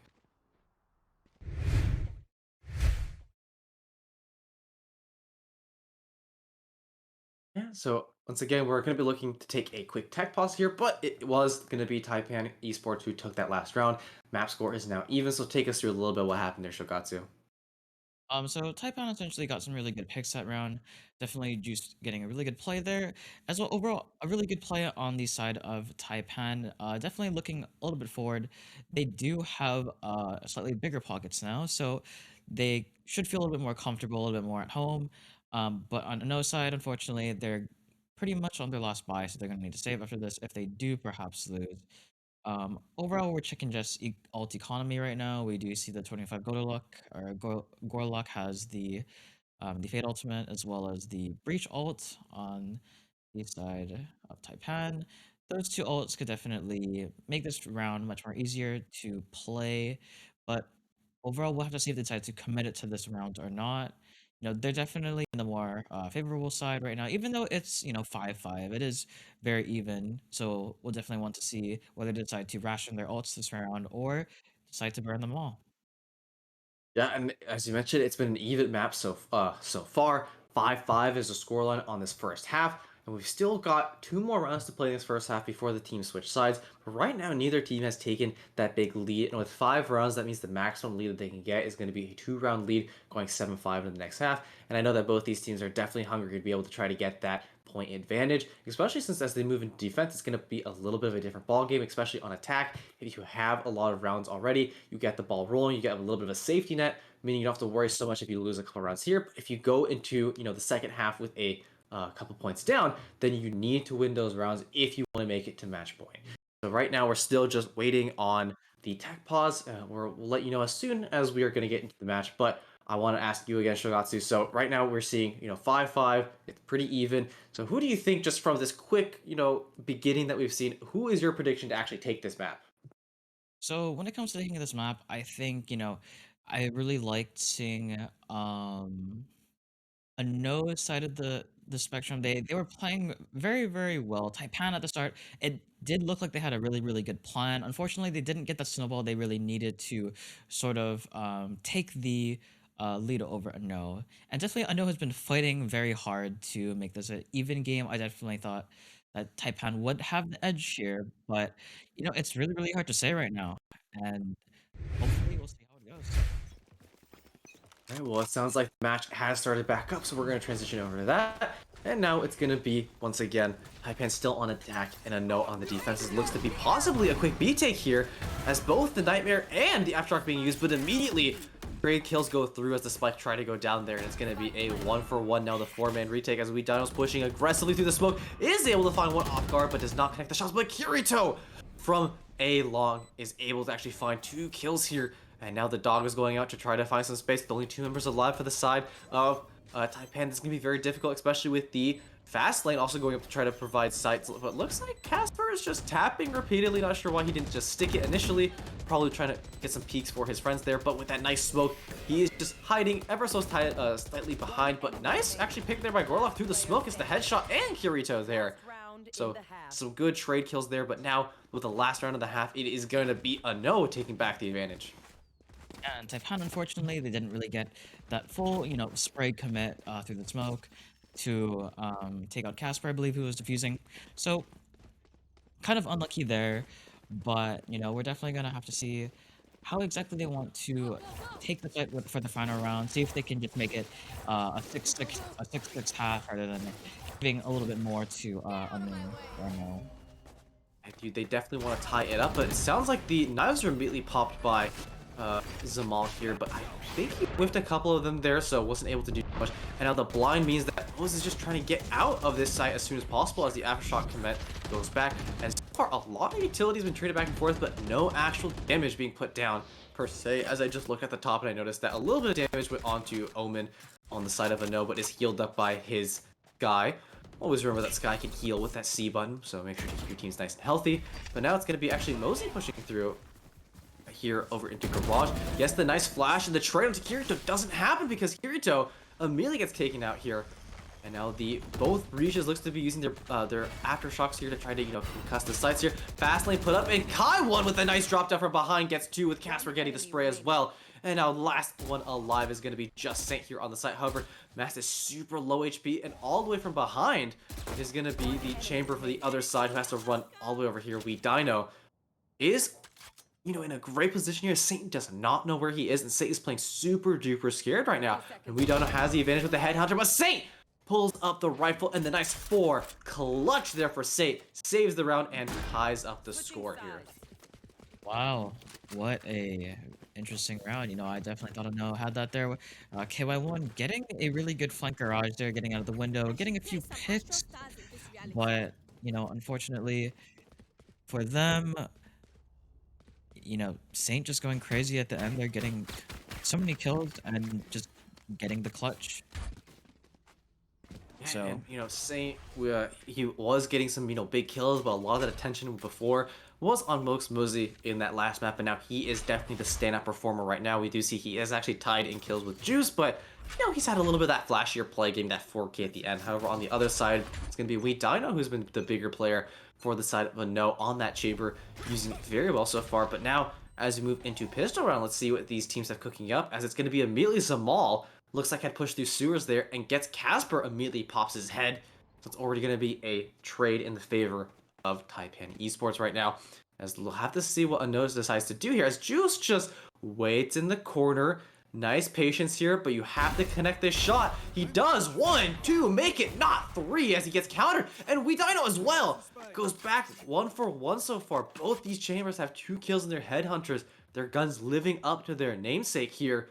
But now it's going to be the plant that has to get executed here, because on the defense side, they can just wait for the time. That's an automatic win for them. But on the other side, Ano has to plant the spike somewhere in order to start running the clock themselves. It looks like right now Mox does not spot or really hear them pushing up through a site, and instead it's going to be just Zamal, who's not even looking behind him, doesn't expect this. Will we Dino get a third? The answer is yes, and the Headhunter continues doing what it does best. And now it's the nice 2-on-2, an even game state here. The retake needs to come out from Taipan Esports. Now we've seen them be amazing on the defense side when it came to the last map. However, they did lose both pistol rounds before, but as I say that, Gorlock gets a nice turn onto Weedino, who was running out of gas there, not able to get another headshot. And now it's going to be just the Omen who gets a nice double blind, but Mosey somehow, while blinded running, hits Kaiwan in the head, and that's going to be Taipan taking the pistol round here. And yeah, both teams going crazy with the chamber plays. Definitely a really good trigger discipline there on the side of For Taipan. there's definitely Juice there. Yeah, Juice. Yeah, Juice. Juice. Yeah, so Juice going pretty crazy there. Unfortunately, Weedino definitely edging him out there, and that timing, getting to A just through B, it's really unlucky, but it does seem like it's a reoccurring theme here. Teams are getting, timing quite a bit on this map. So they might have to probably play a little bit more up and look for more info.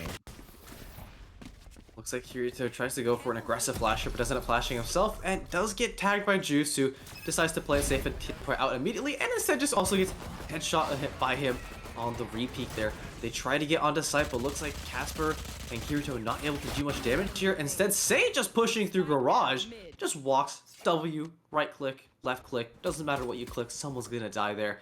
And now it's gonna be the last one alive, it's gonna be Weedino. Now we've seen him be really, really good and precise with his shots so far.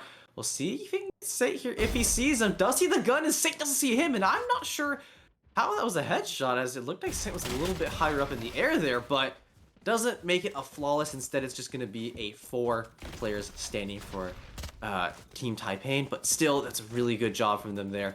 And now, as they move, they have a nice, good 2-round lead, which I think ties it up for what the furthest lead we've seen so far. And yeah, I know definitely on the buy round now, so we're definitely gonna see how this plays out. Taipan sitting on a good side now that they have, a little bit of money to play with next round just in case they lose this. This is of course their bonus. So again, if they win the bonus round, they're gonna have a huge advantage into the next round because they're just gonna be able to build that economy, right? And that's sort of gonna be very useful later on in the round. Does look like we're just having a very chill start so far. Nothing really going on. Dino just watching the flank. There could be a little bit of contention mid though, but so far a very slow round by both teams. Seems like a much more default kind of play here is just have people peeking all the corners, waiting for anyone to be really aggressive. But if we just take a look at the positioning here, we see that Zamal has positioned up very, very deeply here into the A long corridor, and no one is really watching the sewers right now for the side of Taipan. But with the dog being used now, they do hear that something's happening, so they will have to move. They know that behind them someone is at least lurking, but what they don't know is that Casper's already pushing through here, going onto CT. But now Mosey's going to turn around, flashes through the wall, does see one, but Casper isn't able to get in there on the retrade. Instead, they're just going to push even further into long, where Zamal finds the spike. And that's an excellent play, but the flash return is just better there from the side of No, and they're able to return the kills there. However, losing 2 of their players does not feel good, because that means that there are now rifles available for the enemy team here on their Spectre buys. Now, with 30 seconds left, Spike does go down. The retake has been initiated. We'll have to see if they can hold that, as it looks like Saint was able to just get the better trade there. Threw some shots down and connected, which means that Casper has lost a little bit of his health here, and also looks like Kirito does have his heal available, but isn't in range to do it. You do need line of sight as well as the range there, but Juice coming in from behind long finds Casper before he can get healed, and Glork getting double peek there means he's able to get the backup, but Kirito from the backside just gets the double headshot and finishes off Juice there, making himself get the 3K and giving his team that round, but still a lot of damage being none of the economy of a No. Yeah, and overall Taipan, a really good job there. They're on their bonus, and they still got quite a bit of value off of that. So, good plays overall. Definitely, though, Kirito, the man of the round for sure, getting that nice 3K to win up off the round, and it looks like Weedino's gonna stick with his up here, so we'll see if he can get some You want picks to with play? it. Let's play. And there we go. Tour de Force being pulled out. Dino, though, is not really peeking too aggressively, just holding that, Sewers angle that he got peeked from before. And he's waiting to see if someone makes the mistake of looking at him. And now we see Mosey. Will he have the better aim right now, or will he just play it patient? And so far, he's playing the long game here, right? He knows that he's winning. He doesn't have to be aggressive right now. And instead just waits and doesn't take too much crazy space right now. Backs away instead. And the rest of his team, though, on the other side for a no, have started moving into garage and taking space here, using the smokes to make sure that no one can push through. And what looks to be a C, fake here as they start rotating over towards the middle, looking for a possible B execute. But Juice has been very, very patient, sitting up here on top of this box and immediately teleport away. Has the crossfire spread there, insane. And Casper takes a look left, but doesn't look high enough, and Juice immediately pops his head there. Initial pick now going in favor of Taipan, as Zamal also finds Kirito, who wasn't able to connect his shots, and Juice continues to take down more players here. And a nice flash play there. However, Kai1 backing away, spraying at the smoke, finds Juice, but the shot does not hit from Dino, and that's going to be, once again, Taipan winning another round here. Again, an excellent case of that nice retake on the defense side. And yeah, Taipan definitely putting themselves in a good spot. Not the biggest of leads. But definitely on their attack, they have the opportunity. Typically on these types of maps, you don't really want to be giving too many rounds of the defending team. It does look like we're gonna have a timeout on the side of Unknown. So overall, we will see how this goes. Well, this is definitely not a repeat of that, first half there. We can take a look at those little pips in the middle there, right?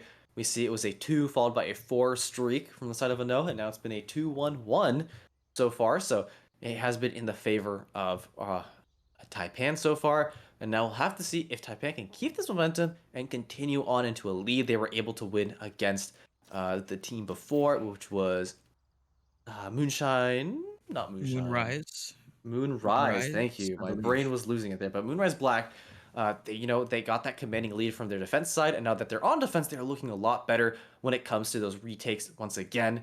They had a difficult time holding down the site themselves, but on defense, they don't have to worry about that. They are the ones doing the retakes. So now that we're in the timeout, I'm not going to ask you, what do they need to do, but instead, what do you think that the players talked about, together during that timeout that's really going to change their mental moving into these next couple rounds here, especially since it looks like they're not going for a full buy? Yeah, so I know they really need to make sure that they don't let Taipan, start to create this huge gap. They don't want to really start this. They don't want to start getting really steamrolled. They need to play, very, very smart. They need to definitely wanted to, fix their mentals a little bit before this round starts, because this is like a very, very crucial round. Even though it is a state round, this is where the score can widen, and that's really, really important. So hopefully, definitely figured out some sort of strategy to make sure that they don't get steamrolled by Taipan. And it looks like, as we're talking, it's going to be a direct push on the A side, which, lucky for them, is not heavily defended. It's just going to be the Fade sitting up on top in heaven, and the smokes means that they at least have some space to work with time. But now it looks like a slow crawl coming out from Taipan, as Chamber does get in there, and Casper, who does go for the peak, gets immediately taken down by the barrage of players who are sitting there waiting. But with that dog being pulled out by the Fade, and now knows that someone is in the top there. Zamal pushes through it. The nice flash means that no one is there to contest it, but Dino from behind on the corner. Graffiti gets one, gets two before it gets taken out, and that's just going to be the 1 versus 3 here, all in the hands of Kirito. We saw him get a nice 3K. He gets 2, but not able to make it 3 again. And now Taipan take the biggest lead we've seen here, 7-10. And overall, you can't really get that much value out of, pistol rounds. Typically, you see a lot of the times, even in the other matches, like in Moonrises, sometimes, Taipan is a really, really strong team, and I want to give another credit that round for definitely making it much, much closer than it should have been, because now they only had 1 left alive on Taipan's side. So now if you look at the economy, even though there is a slight score gap, the money is relatively close, more or less. So props to No for definitely getting it a little closer than probably should have been. And that's the benefit of being able to get like 3 to 4 members dead every round there. And now we see that it's going to be a lot of ultimates popped. I think both Chambers popped their Tour de Force, or at least one did, definitely on the side of that's going to be Taipan, who were the ones who popped that Tour de Force to start here. But there's still plenty of ultimates available on both sides if they decide to go for an execute here. But again, Unknown playing slow, excuse me, more in that default, just waiting to see if they can find a pick. As right now, it looks like they're once again favoring going over to the A site. And Casper here on a lurk, but it looks like they are gonna do a hard push, and Zombie2 got a pick on Dino. And it doesn't think he's flat. A nice That flash hit. show Insane. is able to get out of there, but now Casper is pissed, but gets shot in the head immediately by Zamal. Looks like through the Seeker as well.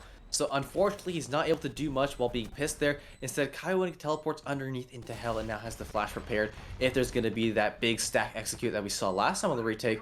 And it's going to be a little different here as the Aftershocks being used. And as Zamal knows what he needs to do, pushes out the nice fade. Means he has all the info in the world, but he has to reload his gun. Does have the 25 bullets, but Kaiwan is there to shoot him down. And now it's going to be once again in the hands of Kirito. He gets one. He does not get the second this time.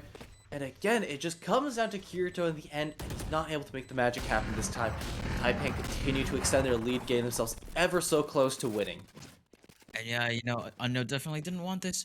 They tried to, make a really quick timeout, but unfortunately, that timeout may have been in vain. It does not seem like it has been working, so let's hopefully see a little bit of a new strategy by Unknown here in the next coming rounds. It is getting very, very close to the end here, so Unknown definitely needs some magic here now that they're on a eco round. And against Taipan's full util and full weapons, it's gonna be quite difficult, but I do think that they could possibly edge them out like they did in the previous rounds.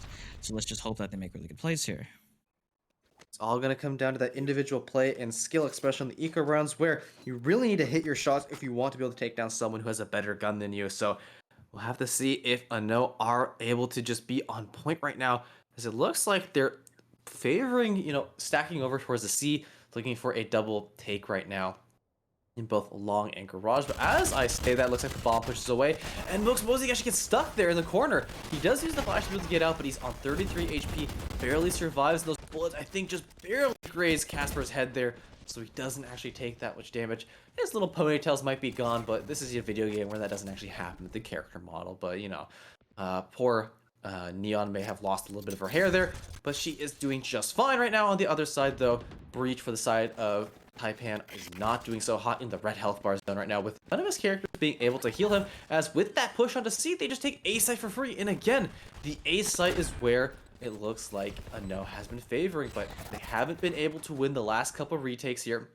And we'll see what they can do with this nice position here. We see Dino is playing very far back, lurking here, but what they don't know is that Juice had already pushed even further back, takes him out in the window here, but now he has to fight up with his mask, who tries to use the flashpoint but isn't able to make it happen while on site. Casper is trying to trade back and forth, gets at least one, and Zamal on site gets another, but again, comes down to Kirito. This time a 1v2, not a 1v3, but the push through the wall, he's not able to see it happen, and Juice with a nice flank plays it well there, and that's going to be Taipan taking now of the match point here of the game. Only one more round separates them and going on to the grand finals. And no, definitely they did what they could there. They got the plant down with little to no injury.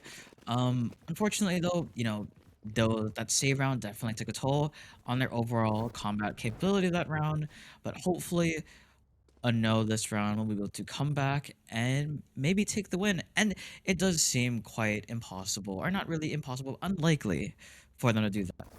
But, you just have to give credit to Taipan's side, just a wonderful defense overall. So we'll definitely see how this round plays out.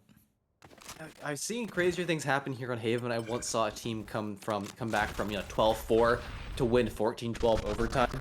And of course, by team I mean Oregon State Esports won last 2 years ago. They've done some crazy things.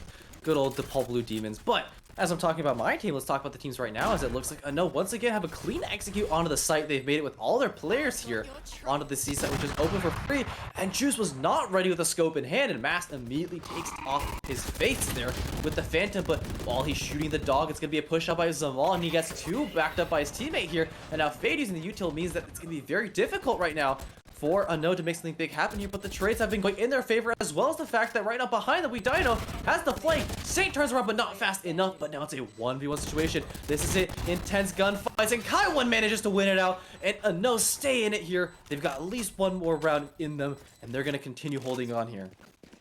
Yeah, really good play by Kaiwan. They're definitely getting the clutch at the end, and we did see a little bit of a scuffle in a garage there.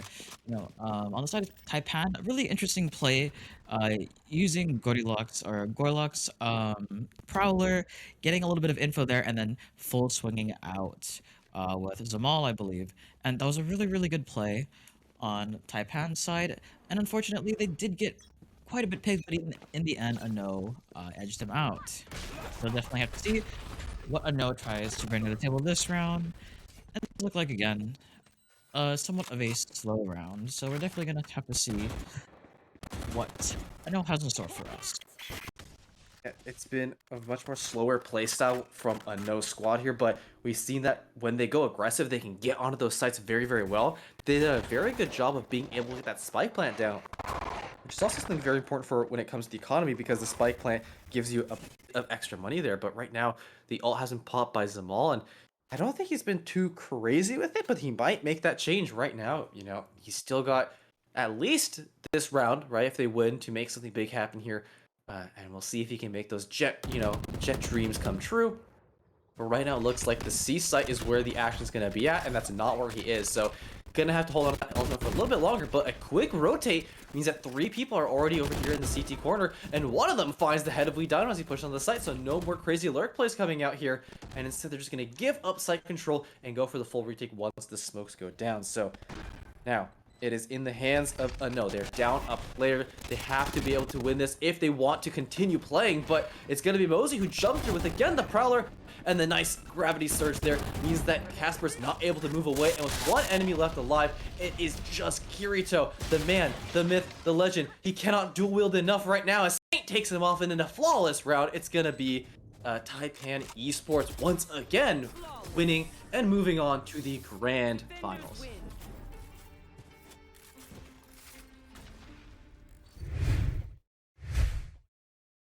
Wow. We thought it was going to be really close.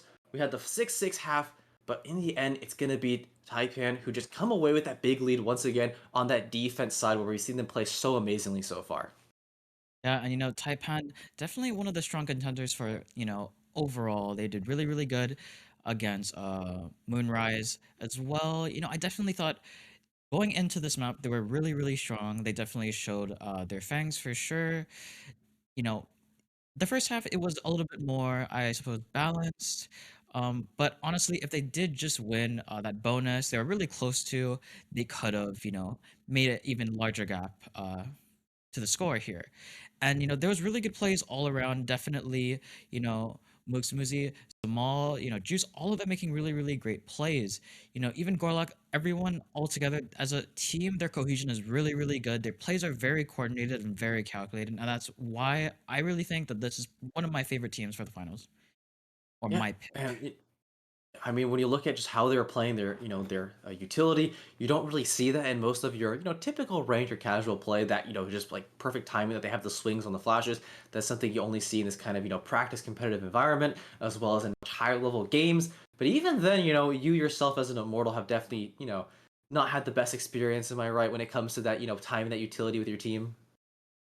Oh yeah, for sure, definitely. Like, big thing is about coordination. You can have your really good game sense, really good aim, really good mechanics overall. But the thing is, teamwork is something you're just never really gonna have going into a competitive match. So when you have coordinated teams like these, it really shows you what the peak of Valorant can actually be. Because again, ranked is just you'll never be able to just have that magic with your teammates. Even if you do have like a duo or a trio, you typically just won't have that, magic on hand. So seeing these teams play, it really opens up the options for what you can do for competitive Valorant. And overall, I think that Taipan has definitely shown their expertise and shown that they really did like do their homework here because they were making really good plays and overall just super super coordinated and great individual play as well. Definitely not trying to undermine that.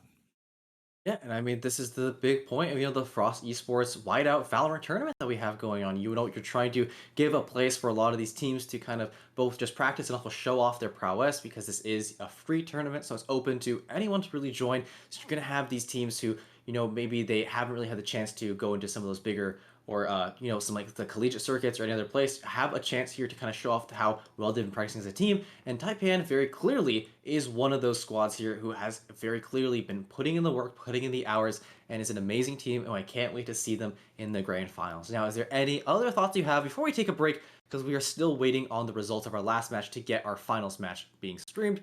So, what are your last thoughts about this game here, Shogatsu? Overall, I really did think this game would be slightly closer. I think going into this map, my favorites were Taipan more or less. I really did think that they had a lot going for them. Looking back to the last match they had um, against Moonrise, they did very, very well, and I think that definitely that momentum carried on into this match.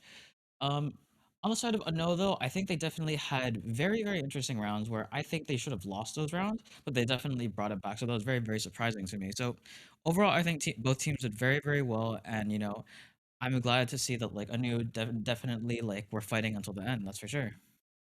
Yeah, there was definitely a lot of more clutch plays coming up from the side of Ano. We saw Kirito again be the main protagonist in some of those plays there. Got that nice 1v3 play there on the sky, but it is going to be Taipan who have moved on. But before we go away and take a break, we once again want to thank very much Overkill Labs for sponsoring today. We have partnered with them for the newest gaming energy drink company, and they're about to take over the scene. So make sure that you do check them out over at Overkill Labs, overkill-labs.com/Frost, and use code Frost, that's all caps Frost, for 10% off.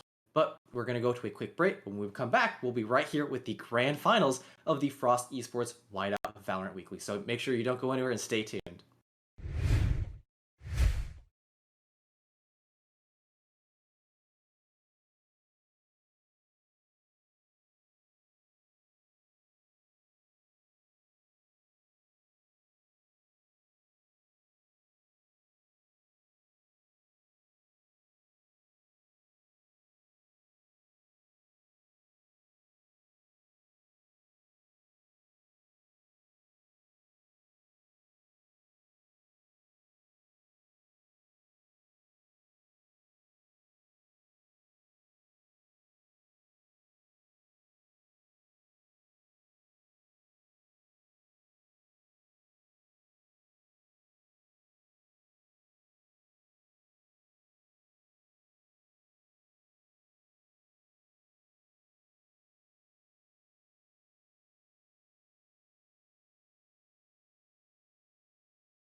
Welcome back, everyone, to the Frost Esports Valorant Whiteout Grand Finals here for our weekly tournament. Now we have the big team that we've been following so far, which is going to be Taipan Esports. But joining them in the Grand Finals is going to be Jmillz and Friends. Now both these teams has made it all the way through the 64 team bracket. Wasn't full 64 teams, if I'm not mistaken. It was 44 full teams that made it to the bracket, but they have made it to the grueling 6 rounds of single elimination, and they are here in the Grand Finals. Now, because of time, normally we would have a best of 3 Grand Finals, but we have shortened it to a best of 1 because a lot of these players right now, it's 9 p.m. in the Pacific, it's 12 a.m. almost. I don't even know what time it is, honestly. I haven't checked. It is almost 10 p.m. here. It's almost 1 a.m. over on the East Coast. So, keep the respect of these players' health. We're all gamers, but you got to make sure you have a good sleep time. It is going to be a best of 1. So, the map that we're going to be playing today is Fracture. But once again, I'm Ninja Darius and Shogatsu. We are here in the Grand Finals. Are you excited? Yeah, I'm very excited to see, one of my the team I really am interested in to seeing how they play this is Taipan. The games before they have been playing consistently very, very well. Um, you know, both Moonrise and I think what was the other one? We just saw it was a no game. A No, no. yeah, yeah. So I it was always forget the prefix. It's esports, it's gaming. For them, it was yeah. gaming.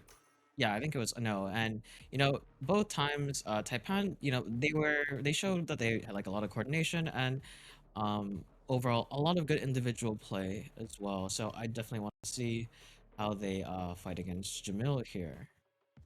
Yeah, and we are, like I mentioned, on Fracture, so we're gonna see kind of the same team comp that we saw earlier from Taipan Esports, and that's gonna be, of course, Juice on Chamber, Mokes Mosey on Viper, Breach is gonna be taken by 25, Gorlock 26, Saint on the Brimstone, and Zamal YT is going to be on the Raze. But on the other side, for the first time, we're seeing Jmillz and Friends, and we notice that this is going to be a little bit more similar to the comp we saw earlier from Moonrise, who fought them, but instead of a chamber, they're instead going for their Killjoy as their Sentinel. So I want to ask you, Sugatsu, how do you feel about seeing a Killjoy in this match compared to a chamber, which has been much more standard? And I really think that Killjoy is really, really good for retaking on the B side of the map and for taking that side as well. If you know the little underpass on B, that's the spot where a lot of Killjoys like placing their ultimates. But we have the breach on the enemy side as well, so that'll be really good to use Aftershock to destroy the Killjoy ultimate. But overall, a really good pick here by Chloe. Yeah, and we'll have to see how much work they can do when they don't have things like the Headhunter and the Chamber and the Mobility Chamber, the Tour de Force and the Mobility of Chamber, right? It's a little bit different of a Sentinel play here, a lot more grounded and, just holding down sights. But right now it looks like it's going to be Taipan who are the ones on attack, and we know how good their defense is, but now we get to see the full clinic of their 12 rounds of attack here as they're making their way over to the B site immediately. Now they are going to run into this turret, and it is going to start taking some shots here at Zamal, but he makes it out. But Chloe actually is able to get the trade onto Mokes Mosey, so with no smokes, this is going to get a lot more difficult, or for no Viper smokes, it's going to get more difficult for the side of Taipan. And also Glizz up in the top of the tower there takes down one, and Isaac also just takes some calculated classic shots there, taking down his counterpart in Gloric, and Glizzwald takes down Juice, and now it's all in the hands of Saint here, just trying to spray through the smoke here. Doesn't get taken down just yet, but in the end, the ghost shots from Glizzwald do take him out. And it's going to be a very clean defending retake there coming out from the side of Jmillz and Friends. Yeah, and overall, a really good play by Jmillz and Friends. Definitely what helped a lot is Glizzwald getting all those early picks, which was really nice. And staying in that tower there and getting the control, taking the pick on Zamal was really good. Getting that pick allowed Glizz to just stay up there and have control of tower. And, having control of tower is very, very important, especially when you're trying to, you know, defend the site. But now it looks like both teams are on a force buy, so we'll definitely have to see how this plays out.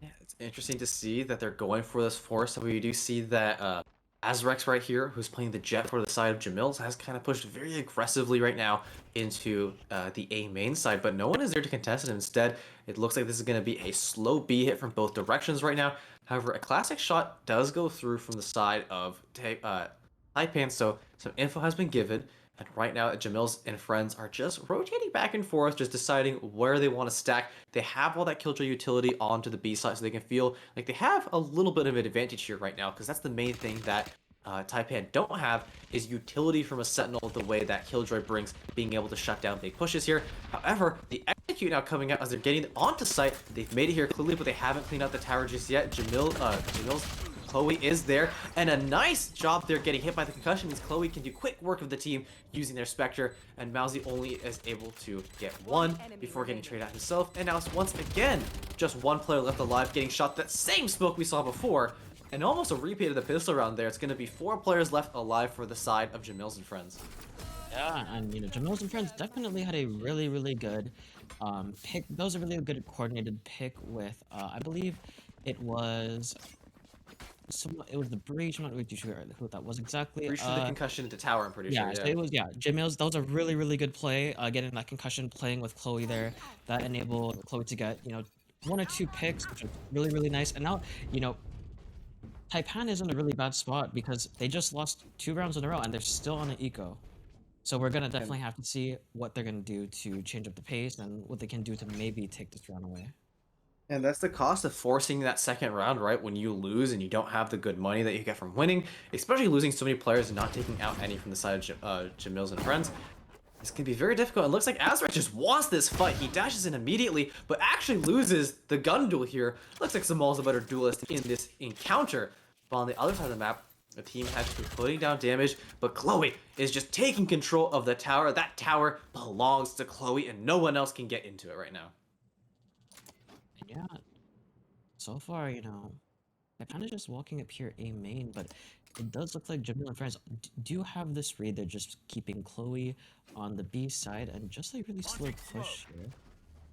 Jmillz just re-smoking the top, so Zamal and friends are just stuck on this side. And they're going for the pull here. Here's a nice kill on Jmillz. The nice drop down from Juice from Satellite was unexpected. So they're able to get the one person on site, and it looks like all those smokes created a perfect tunnel of opportunity to remove any big sightlines there. And a nice shot by Zamal, make sure that the knife doesn't spot everyone there. And it looks like they're gonna play for a main, but what they don't know is it looks like I think that's Jmillz on the breach for the side of Jmillz and friends, who's holding up very close. It's not Jmillz, it's a different player. We'll find his name out soon. But now here comes the Killjoy ultimate coming out.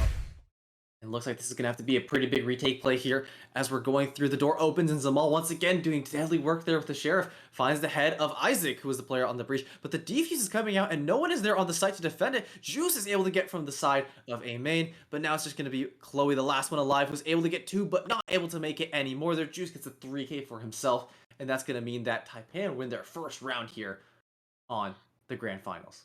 And this sort of just shows pretty much like a testament to how good Taipan is as a team. They did invest a lot in the first 2 rounds. They did full buy the second round. They forced, and on this third round, they did actually pull it out of the hat with their sheriffs and their save. And now we can see that even though Jmillz and friends do have the lead, it is going to be a full buy for both teams now, so it's pretty even. Yeah, and I mean, when I saw that Azrax didn't buy up his gun and stay with the Sheriff, I knew this was going to happen. The Jet has bought an op. It's in their hands right now, so that big, one-shot, one-kill utility is available. And looks like he's playing very close on these boxes here over on the B site, trying to go for a big pick if he can make it happen. But no one's going to really go aggressive right for the side of Taipan. Instead, they're just playing slow, looking for contact, and they haven't really found anyone moving out of position. Instead, looks like Mox is now trying a different approach to get into the tower here, but Chloe, playing very smart, is not there anymore. Has changed their position, and as I mentioned, Azrix, there we go, takes down Juice already. So it's going to be one player going down for the side of Taipan. And now they know that the op is in play, but Mosey is just really good with those shots, takes down Chloe, and all that Sentinel utility gets wiped away. A little bit of spot in the smoke here gets mitigated by the Viper Ball, and now with the spike going down, the retake needs to start happening from the side of Jmillz and friends, and looks like Azrix again gets another op shot here, but a nice flash, pushes through, gets one, gets a second there. Mosey with a nice play there, gets some good kills for his team, but sitting inside the fragment grenade does end up going down there. However, now it's a nice 2-on-2. It's going to be Zamal who's sitting in the tower, and behind him in Arcade is his teammate backing him up, but Glizwald is better at that shot, but I think this is a great lineup here onto the spike.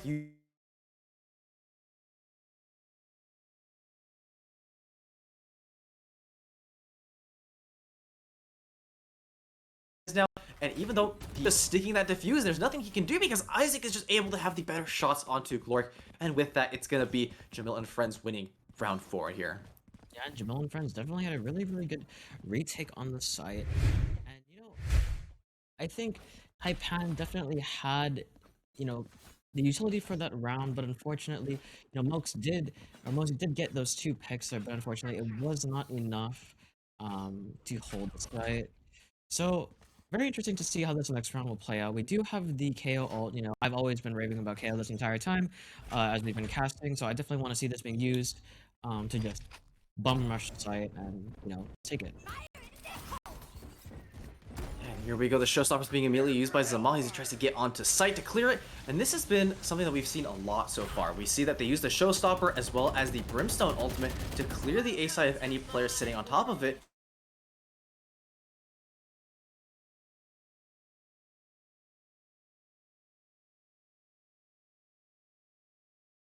Means that they're actually not going to be on the site. They were been deadly for Taipan Esports. Juice is actually able to win the gun duel against Chloe, and Mouse with the judge finds a kill onto Isaac here. But so far, it is going to be only one player answered back here by Glizbald sitting up top, but no one's really trying to fight him as Gloric finds one, and so does Jmillz. So that's going to be just Glizbald, the last one alive for the side of Jmillz and friends. Looks like he's backing off, just waiting for someone to get aggressive, and that person is going to be Mokes, which means no Viper utility is up. The pit goes down, but there's not enough time for him to go for the defuse. Instead, he is just going to try to go for maybe a gun there, but gets caught with his knife out, and instead Jmillz is going to be the one to take him out there. And a nice round there coming out from Taipan. And yeah, Taipan definitely, you know, definitely what I want to see there, just them bum rushing the site. Unfortunately, Jmillz and friends didn't really have that much presence on A there, so hopefully they're looking to switch it up. It does look like they're more moving towards a B side for Jmillz and friends, as they're on Eco and they're running with, you know, cheaper guns like the Shorty. But, you know, the Shorty is a very powerful gun, so it does look like they're going to do some cheeky things in Heaven potentially, or go for an arcade push. Yeah, but let's see what happens right now, as it looks like it's going to be just a push through here onto the A. Aggressive take here, but no one's digesting. And as I say that, Mosey and Jmillz make quick work of the 2 players who are trying to get a cheeky play there, and it is going to be the rotate coming out from the side of Jmillz and friends. However, it's going to be a very low econ round, so only a nice little shorty there in the hands of Chloe trying to get something cheeky. But with the ult pop from Azrix there, he might be able to make something big happen if he's able to land a couple knife plays. But Glizbald is very close in this smoke here. Juice heard the reload, doesn't know where he is. Let's see if his crosshair can find him here, as he's just waiting, patient, and Gliz pushes out, doesn't look to his left there, and Azrix is also not able to land the knives. It's going to be 2 kills, make that a 3rd for Juice there. And now it's going to be a flawless round coming up for Taipan as they tie it up here. Yeah, really nice play by Juice there. Just camping, you know, getting a couple picks. Maybe he was just looking at Chloe to get potentially a another kill potentially, but so far so good. I'm definitely Taipan is, you know, the pockets are going a little bit deeper, but you know, Azrix here, he has the op, so we're gonna have to see how this plays into this round, because this could be very detrimental for Taipan's side. Yeah, but again, it's going to be Azrix here that has the op in his hands here. He's going to try to do something big. He doesn't spot the first players, and a triple peek there means he goes down to Jmillz, who is just better right there, getting a nice headshot onto him using his Vandal. But I'm not sure if they're going to try to, you know, go for anything bigger here, as it looks like they're just going to back away. And instead, it is going to be the rotate over to the B site, where they did have 2 players lurking earlier. So now with that B site, it's going to be a retake here from the side of Jmillz and friends, as Chloe does take down Juice, but is traded back by Mosey. So this is going to be a free B site, but Glizbald somehow threw something there, gets a head through a box there onto Mosey, so there's no Viper utility. The Brimstone is now being pushed out, and it's going to be Taipan getting forced off of the site here. Let's see if they can make something happen, though, because with them all off the site, this is open for Jmillz and friends to go for a good retake here. However, they're posted up on all these crosses here, specifically in Arcade, and we'll see if something happens as Jmillz gets the first player here, but now they've made it onto site. It's going to be Glizzball using the flashes to try to make something happen here in tower, but does not get Jmillz there. Instead, the last one alive is going to be Isaac with a 2 versus 1 retake here. He doesn't have a whole lot of time bomb sticking. He's sitting in there, but I think that the Runestone Molly goes down. Wasn't put in the right place. Isaac turns down and shoots it, but isn't able to get Saint, and Saint almost burns alive, but holds on to it at the very end. Yeah, he almost gets burned to a crisp there, but you know, they definitely got that round. A really, really close round though. Taipan edged them out a little bit, Saint getting the really nice clutch at the end, and now the money is reset a little bit for the side of uh, Jmillz and friends. It looks like we're Timeout. taking a timeout. And it looks like actually that is Saint, so that's going to be on the side of Taipan Esports who's taking that timeout. Now, I'm wondering why they are the ones to take that timeout, because typically you'll see teams who are behind go for the timeout instead. They're ahead by 1 point right now, and I think it might just be a little bit of a momentum break. Maybe one of their players needs to go to the bathroom. It's been a very long day, as we've mentioned, so probably what's happening here. That's my guess. What do you think your guess is to why they took this timeout here? I definitely think this is like one of the like inflection points where it really could lead to a huge gap in the score if they continue this sort of momentum that they have right now. They could definitely snowball just looking at how bad Jmillz and Friends' economy is. So, you know, they could possibly go on a home run streak here. But we'll have to see. There's quite a bit of ults in play this round, though, if they decide to use it. Yeah, so that's the big thing is that I keep saying Jamal, but it's Jmillz. Yes, Jmillz and friends you have the util advantage here, or excuse me, the ult advantage right now, 3-1. However, that one is the tour de force for the chamber. I don't think he's gonna pop it, probably gonna save it for when he really needs it, but it looks like this is gonna be a split play. It looks like, again, they're kind of fishing over to Arcades. However, Azrex immediately takes off the head of Jmillz. This time he doesn't miss. He had an op before, but I guess he didn't need the big gun. He just needed the small one in the hands of the Marshal. Does make a nice play there, which means that he puts his team up 1. And now Chloe does see what has the Bucky in hand. Does take down Mosey here.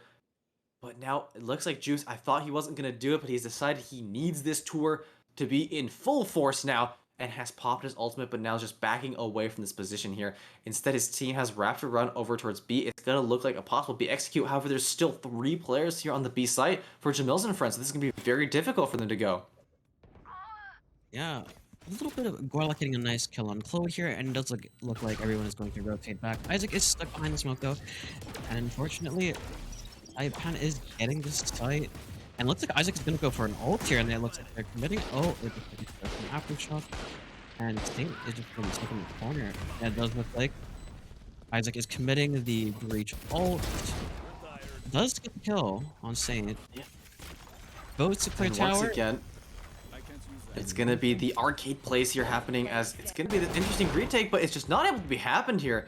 As Jmillz and friends with a nice thrifty round there win. And I know the game doesn't say thrifty, but they didn't fall by, right? You had a lot of the just smaller things. We know we saw a shotgun come out from Chloe. Made quick work of that. The Marshal coming out from Azrex. I'm not sure why the game didn't consider that a thrifty. Do you know why, Shigatsu? I don't really know, but Jmillz and friends definitely stole that round. That's for sure. I definitely think that was a Taipan round. But, you know, again, a really, really close score. A really close game, as I would expect for the grand finals. But we have some ults, and you know, Chloe's ult will be very, very important here. So I want to see what Chloe will do with their ult. Yeah, and it looks like Azrex is now taking up an aggressive position here on Satellite, and is able to actually get those 2 frags there. So a great shot from him. He's able to get both there, but now backs away, plays it smart, doesn't overstay his welcome. But over on the B side, because they've lost 2 players, it looks like they're just trying to go in as fast as they can. But Jmillz there, the man whose name is on the team, gets the first frag there onto the B side. And now Saint answers back, and they're going to try to go for the spike plant, but I think Azrex just doesn't care. Man is on a mission. He gets 1. He's going for the quadra here. Knows what the last one is, but can he actually see him? Because there's just so much util going all around here. And yeah, Jmillz and friends here definitely getting a really, really good start to the round. With Azrex getting 2 crucial picks and not greeting, which is really good. Azrex doesn't greet at all and got 2 picks and got out. Really, really good play by Azrex overall. 3 picks for that round. And now Jmillz and friends have a slight lead.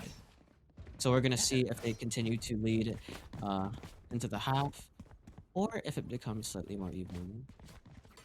Yeah, and right now it's just been a back and forth slugfest between these two teams. No one's taken a big lead, but we've noticed that in the pattern that as the games we watched from Taipan Esports, right, the beginning half is pretty even, then they start getting a much bigger lead towards the second half of the game, especially since right now they're on attack and we've known them so far for their defense. We'll have to see what changes when the second half goes, but for right now, they look like they're just going for a full commit here onto the A site. Again, you see, the moment they have these two ultimates, they very clearly have practiced this rotate, but again, it looks like it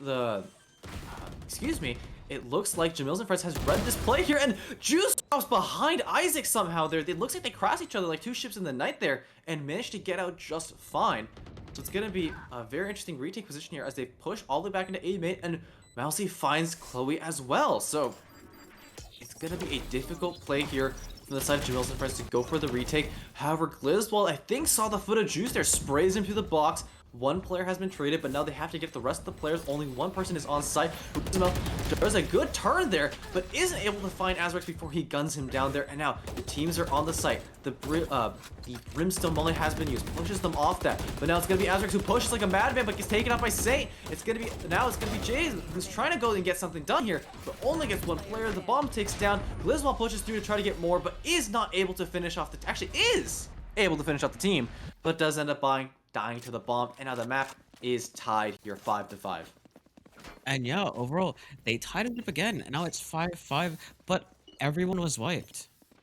So now, if we check the econ, we are now back to basics. We are now back to pretty much an even economy, even game. So no team is necessarily in the lead yet.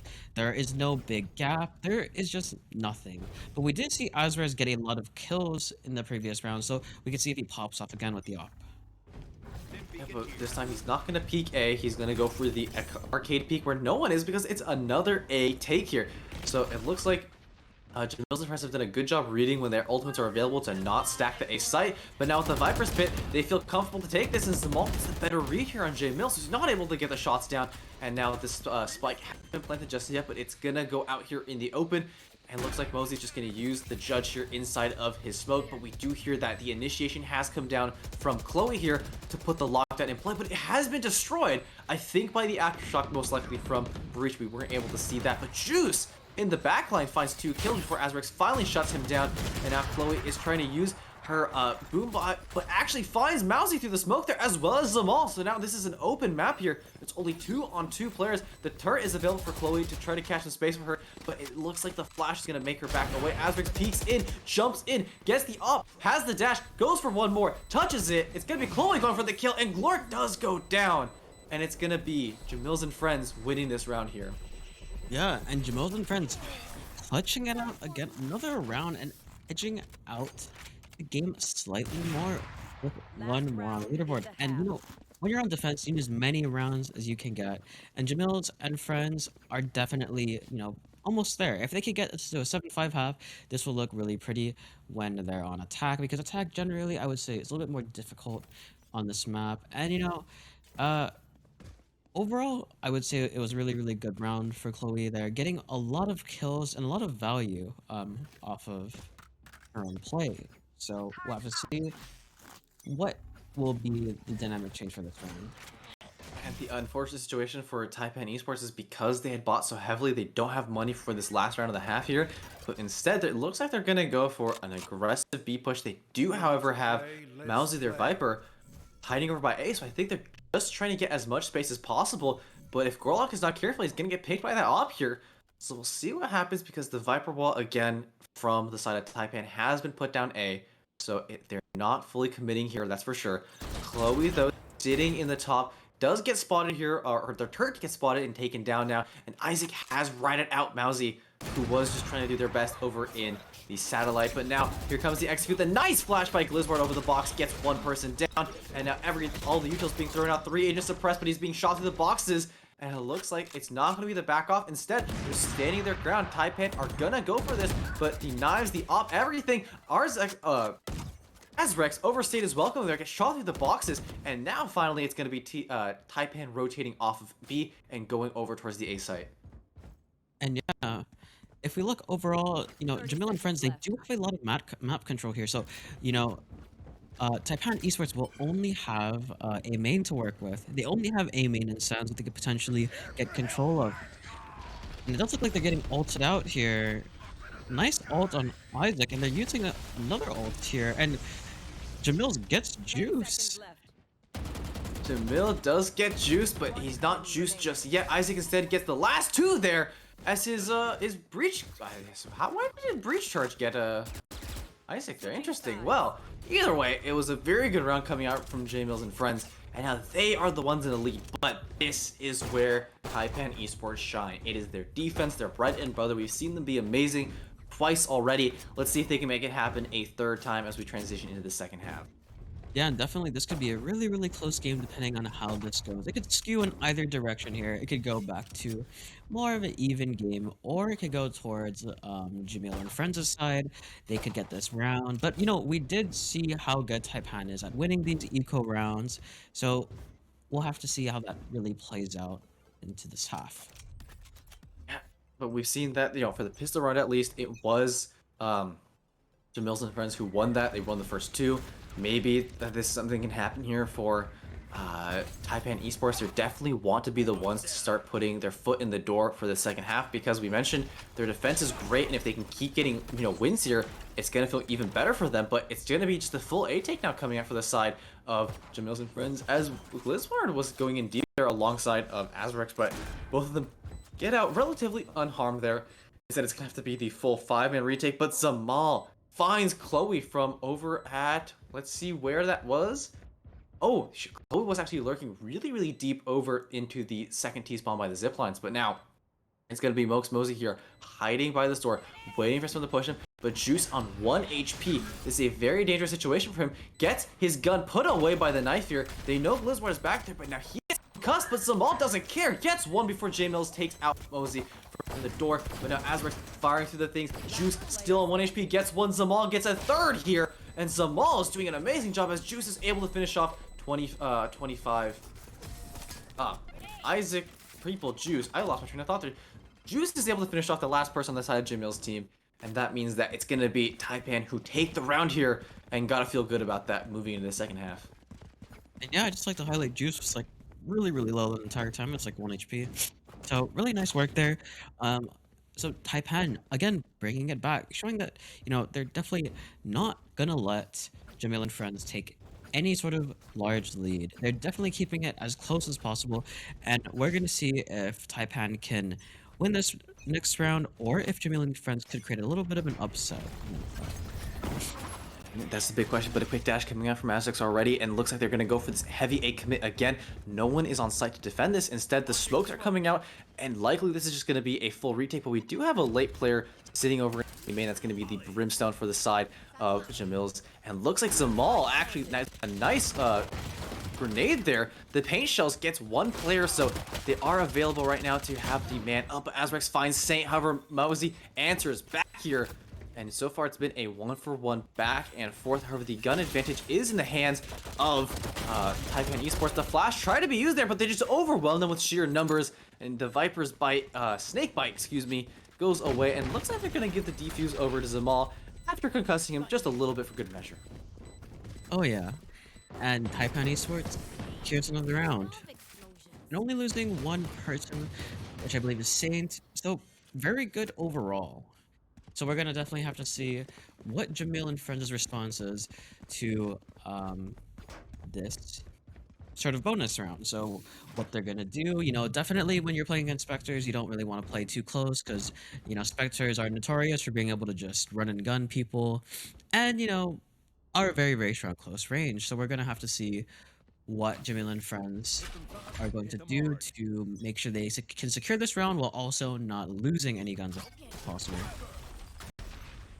Is definitely the option right now, but looks like it's going to be, once again, they kind of push heavily on through satellite. They want control of the area. but it seems like Jmillz and his friends have just instead stacked over here by A. Chloe, though, finds the two lurkers over by Satellite. They pushed a little too far, overstay their welcome, but now Juice is the one who's going to try to find Chloe off guard here. I don't think here Chloe pick up the thing, but now he starts running with his knife on his hand. This is unfortunate timing, and Chloe do work, just like in their name, are doing all the work, but Isaac and Aswick are the ones to finish off this round, giving Jmillz and friends a nice flawless round here, and now giving them a lead of 8-7. And yeah, Chloe did very, very well there, getting 3 picks on the side of Taipan Esports. And the thing is, Taipan now, you know, it was a really, really clean round for Jmillz and friends, so it could really swing either way on this buy round. Luckily, Jmillz and friends did not lose any gun, so they're going to be sitting pretty here. Yeah, and we're looking right now, and it seems to be this time, instead of that A that we've seen so frequently, it's going to be a B with one player, just Chloe, sitting back there in an arcade, but Asworks is just immediately onto the site, using that jet mobility to get on there, pushes Mousy out of there, but there's 3 players here over in arcade, but Asworks here is not careful, and Zamal also finds Glizward, but not before Glork does go down. No more Glork. I see the chat is very happy and spamming Glork Gang as well as Juice, so I think I know what the chat's favorite team members are here right now. But Chloe continues to do work, and right now Mousy is going to go for the defuse, but Isaac shuts that down, prevents that from happening any further, is able to put out the aftershock here, but Juice is able to take him down. So now the 1 versus 2 situation, Chloe and Jmillz, the last 2 alive. Jmillz though finds one, the push from Zamal gets one, turns around, tries to go for the second one, but Chloe's able to get the headshot onto Zamal before he lands on his feet in order to get the accuracy. With 15 HP, Chloe comes out on top. The round is now 9-7 here for Jmillz. And yeah, again, Chloe, you know, she's been appearing up way more, you know, getting that 3K last round and getting the clutch for this round. So Jmillz and friends definitely bringing it back. And wow, we have a pretty interesting scoreline here. We have 17-10 for Chloe, 13-9 for Isaac, and so on and so forth. But the question is, what is Taipan gonna do about this round? How are they gonna bring it back? And what can they do to make sure that Jmillz and friends do not get a huge lead over them? It's going to be pretty difficult seeing as it's a pistol round, but it looks like Mousy's just playing sneakily inside of their smoke here. They hear people all around him. The smoke is going to get dropped because of that, but because of that timing, Mouse at least is able to get one there. So Glizwar goes down. There's no more EMP available for the side of Jmillz and friends, but the spike down, it's going to be a very, very difficult retake. And looks like it's just going to be a 3-man stack over in the CE spawn right now for the side of Taipan. And as I'm talking, Juice actually finds the headhunt up to Aswick, so good pick so far. And Zamal pushing from behind, catches Isaac off guard. This has gone from bad to really good for Taipan, but the Brimstone ult now being used pushes them off the defuse while Chloe is able to find one pick, but both these players are near the tower. The grenade has been launched here. The volley is actually able to get Glork, who I think stuck it for his life there. Make sure to get half, but Chloe comes from behind. Zamal gets Chloe, but not before Jmillz finally is able to do a big play here, gets a 3K and saves that round for his team there. And again, another really good round by Jmillz and friends, but the thing is, they did lose most of the team except for the man himself. So now we're going to be on another buy round, so we're going to have to see how Taipan is going to play this round out. They need to play this really smart, or else it's going to make winning even more difficult. The gap is just going to increase, and they might have to be on their save if they lose this round. So they need to really play smart here if they want to get back into this game. But it looks like this is going to be a full quick push here onto the A site. Mousy, though, has put down the Viper's Pit in order to destroy anything here, but they're just moving around and made the adaptation of going through the door instead. It looks like they're going to stop right here and just wait a little bit. The grenade taking a little bit of damage over to Azrex, but he dashes immediately onto the site, tries to find some any sort of damage here, but Mousy's just playing around in that smoke, staying silent, but the rest of the team hasn't actually gone too forward yet. Instead, we're just waiting right now, and it looks like no one's really doing too much, but Mousy peeks out, finds Glizwar, but down he goes, and a nice showstopper coming out from Zamal. Takes down 2 players, and Spike has now gone down, but Isaac doesn't want to be shown up by that show-stopping play. Instead, takes down Zamal, and is now going to be a 2 versus 3 situation right now. Spike planted. Spike does end up going down. Azric uses that smoke to get out of there intelligently, but it is in a bad situation. His teammate is hiding right now over by the A main, but it looks like they're just going to use the molly to try to push him off there as Glork does a trade onto Juice here, and now the 1-for-1 is not in the favor of Isaac. He has a lot of util, uses the aftershock here, pushes through, tries to make something happen, but doesn't check his left well enough, but actually he does, as I say, that Saint just taken out, but Glork, Gorlock, there we go, Gorlock 26, make sure that Taipei win that round and closes that lead. Yeah, and Taipan definitely needed that round for sure. They're definitely back in it now. Closing the score gap bit by bit is definitely what they need to do here. They need to make sure they don't take anything very, very risky so they can just continue to consistently win these rounds over Jmillz and friends. So if we look at the scoreboard here, we're going to see that we have Brimstone ult, Breach, and Chamber ult on the side of Taipan Esports.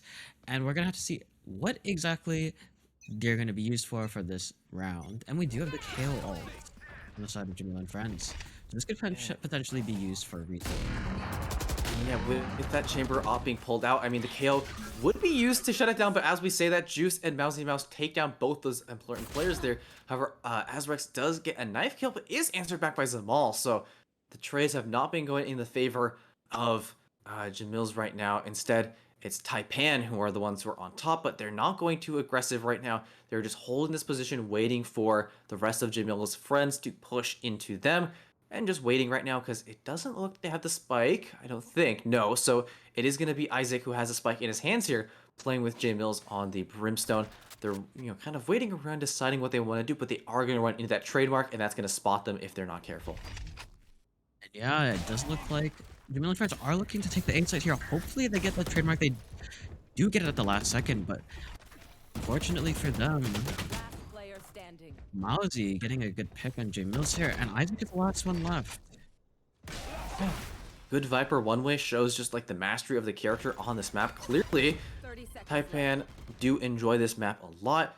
Right now, it is going to be Jmillz who have had just the better plays, and as you know, I'm talking right now, they are down 3-1, but we still see some magic happen. Maybe Isaac gets the first of his 3 needed kills here. Has the utility, but not the time, right? Only 10 seconds remaining in the round as of right now, and he has to get onto the site and start planting, while Zamal can just wait for his teammate, and once they hear the plant go down, they can play this a lot more safe, and they can just check their angles, and looks like Gorlock shoots through the wall and finds Isaac, who is going to go for that plant.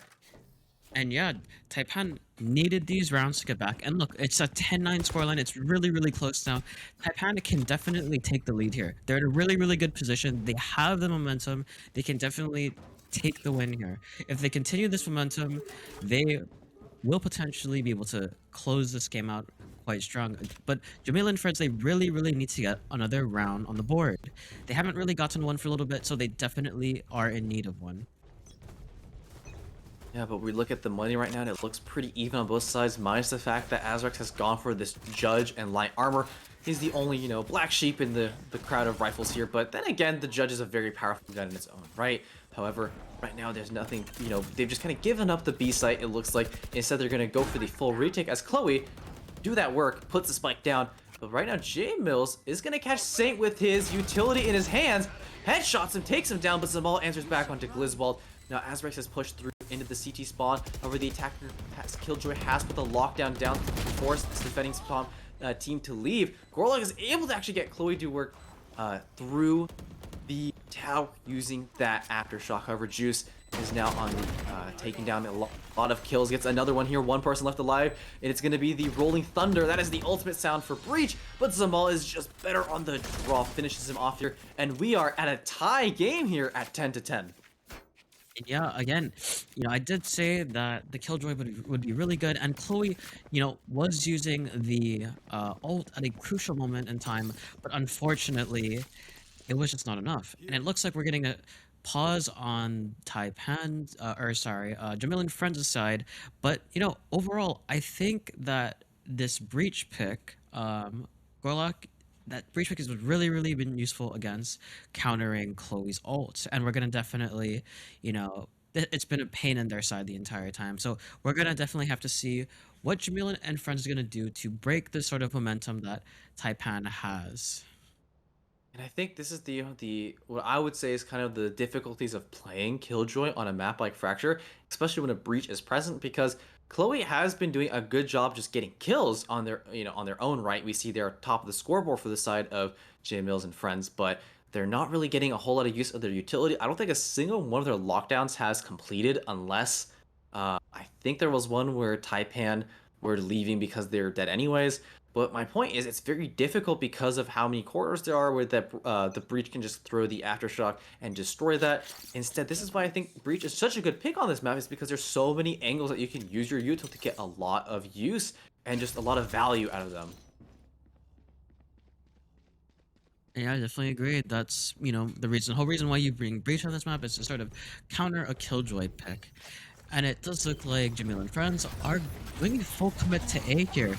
And Taipan might not be ready for this fast-paced play. Getting on site here. No one's on site, they don't know that. This one going into front looking for a pick here. Getting one. And it looks like this play is going to work out. The 3 people peeking into here has gotten them, but because of the Viper's Bite, Snake Bite, I keep messing it up, Gorlock is going to take down 2 players here, and also a third for him, as Juice is the one who gets Isaac, and last one alive is going to be Jmillz, the person of the team. But a nice shot through the smoke finds Mousy there. Excellent crosshair placement, but the util is now just being dumped, preventing him from moving any far forwards. And now the team is going to protect their bomb diffuser here. The shots are going through the smoke, but Gorlock is able to track him down, do some nice vector calculus there. And with a 4K to him, Gorlock is the savior of that round, and Taipan have taken a lead here, 11-10.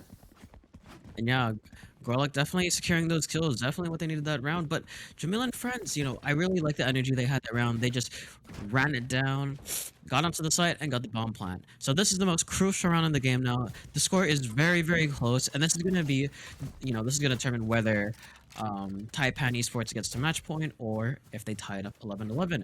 So this is the round where they need to make the biggest plays they possibly can. Thankfully for Taipan, they have some good money to have for the next round, so it looks like it's going to be the investment from Juice, bring out the Juice in the form of the op, but Azarex is going to push onto the site quickly. Saint takes him down, but not before being traded, so a 1-for-1, not that great, especially since you've lost your Brimstone, but also Zamal gets taken out from inside of the tower there, so 2 players down for the side of Taipan. This is going to be a difficult retake. However, Chloe on low HP is a very good target if they're able to find them. However, a lot of these players are just holding back. They're going to be using their util to defend that spike instead of being on the site and using purely their guns. It's going to be just Glizzard who's really on the site here, sitting up in tower. He does get hit by the breach concussion.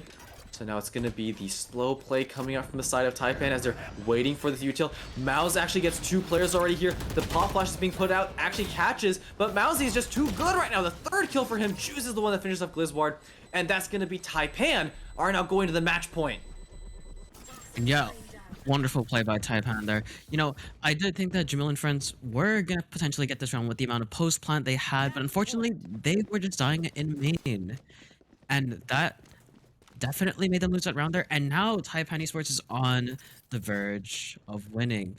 And sure, both teams have full buys more or less, but, if you're Jmillz and friends right now, you're definitely feeling the pressure.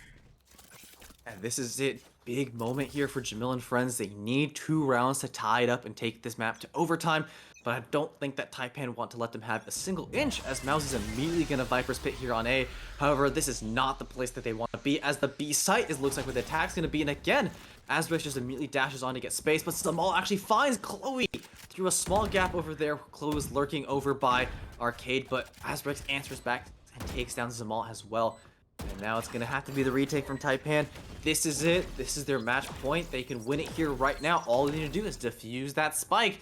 But they're going to get prevented as much as possible by Jmillz and his friends here, as Gorlock is the one from the arcade, but 2 team members are sneaking back from behind B long. And now with the Rolling Thunder being used, Gorlock is going to push through, is thinking that there is someone here. Does actually see, but it wasn't good enough, and instead it's going to be cleaned up by the entirety of Jmillz and friends there. A nice retake to prevented there.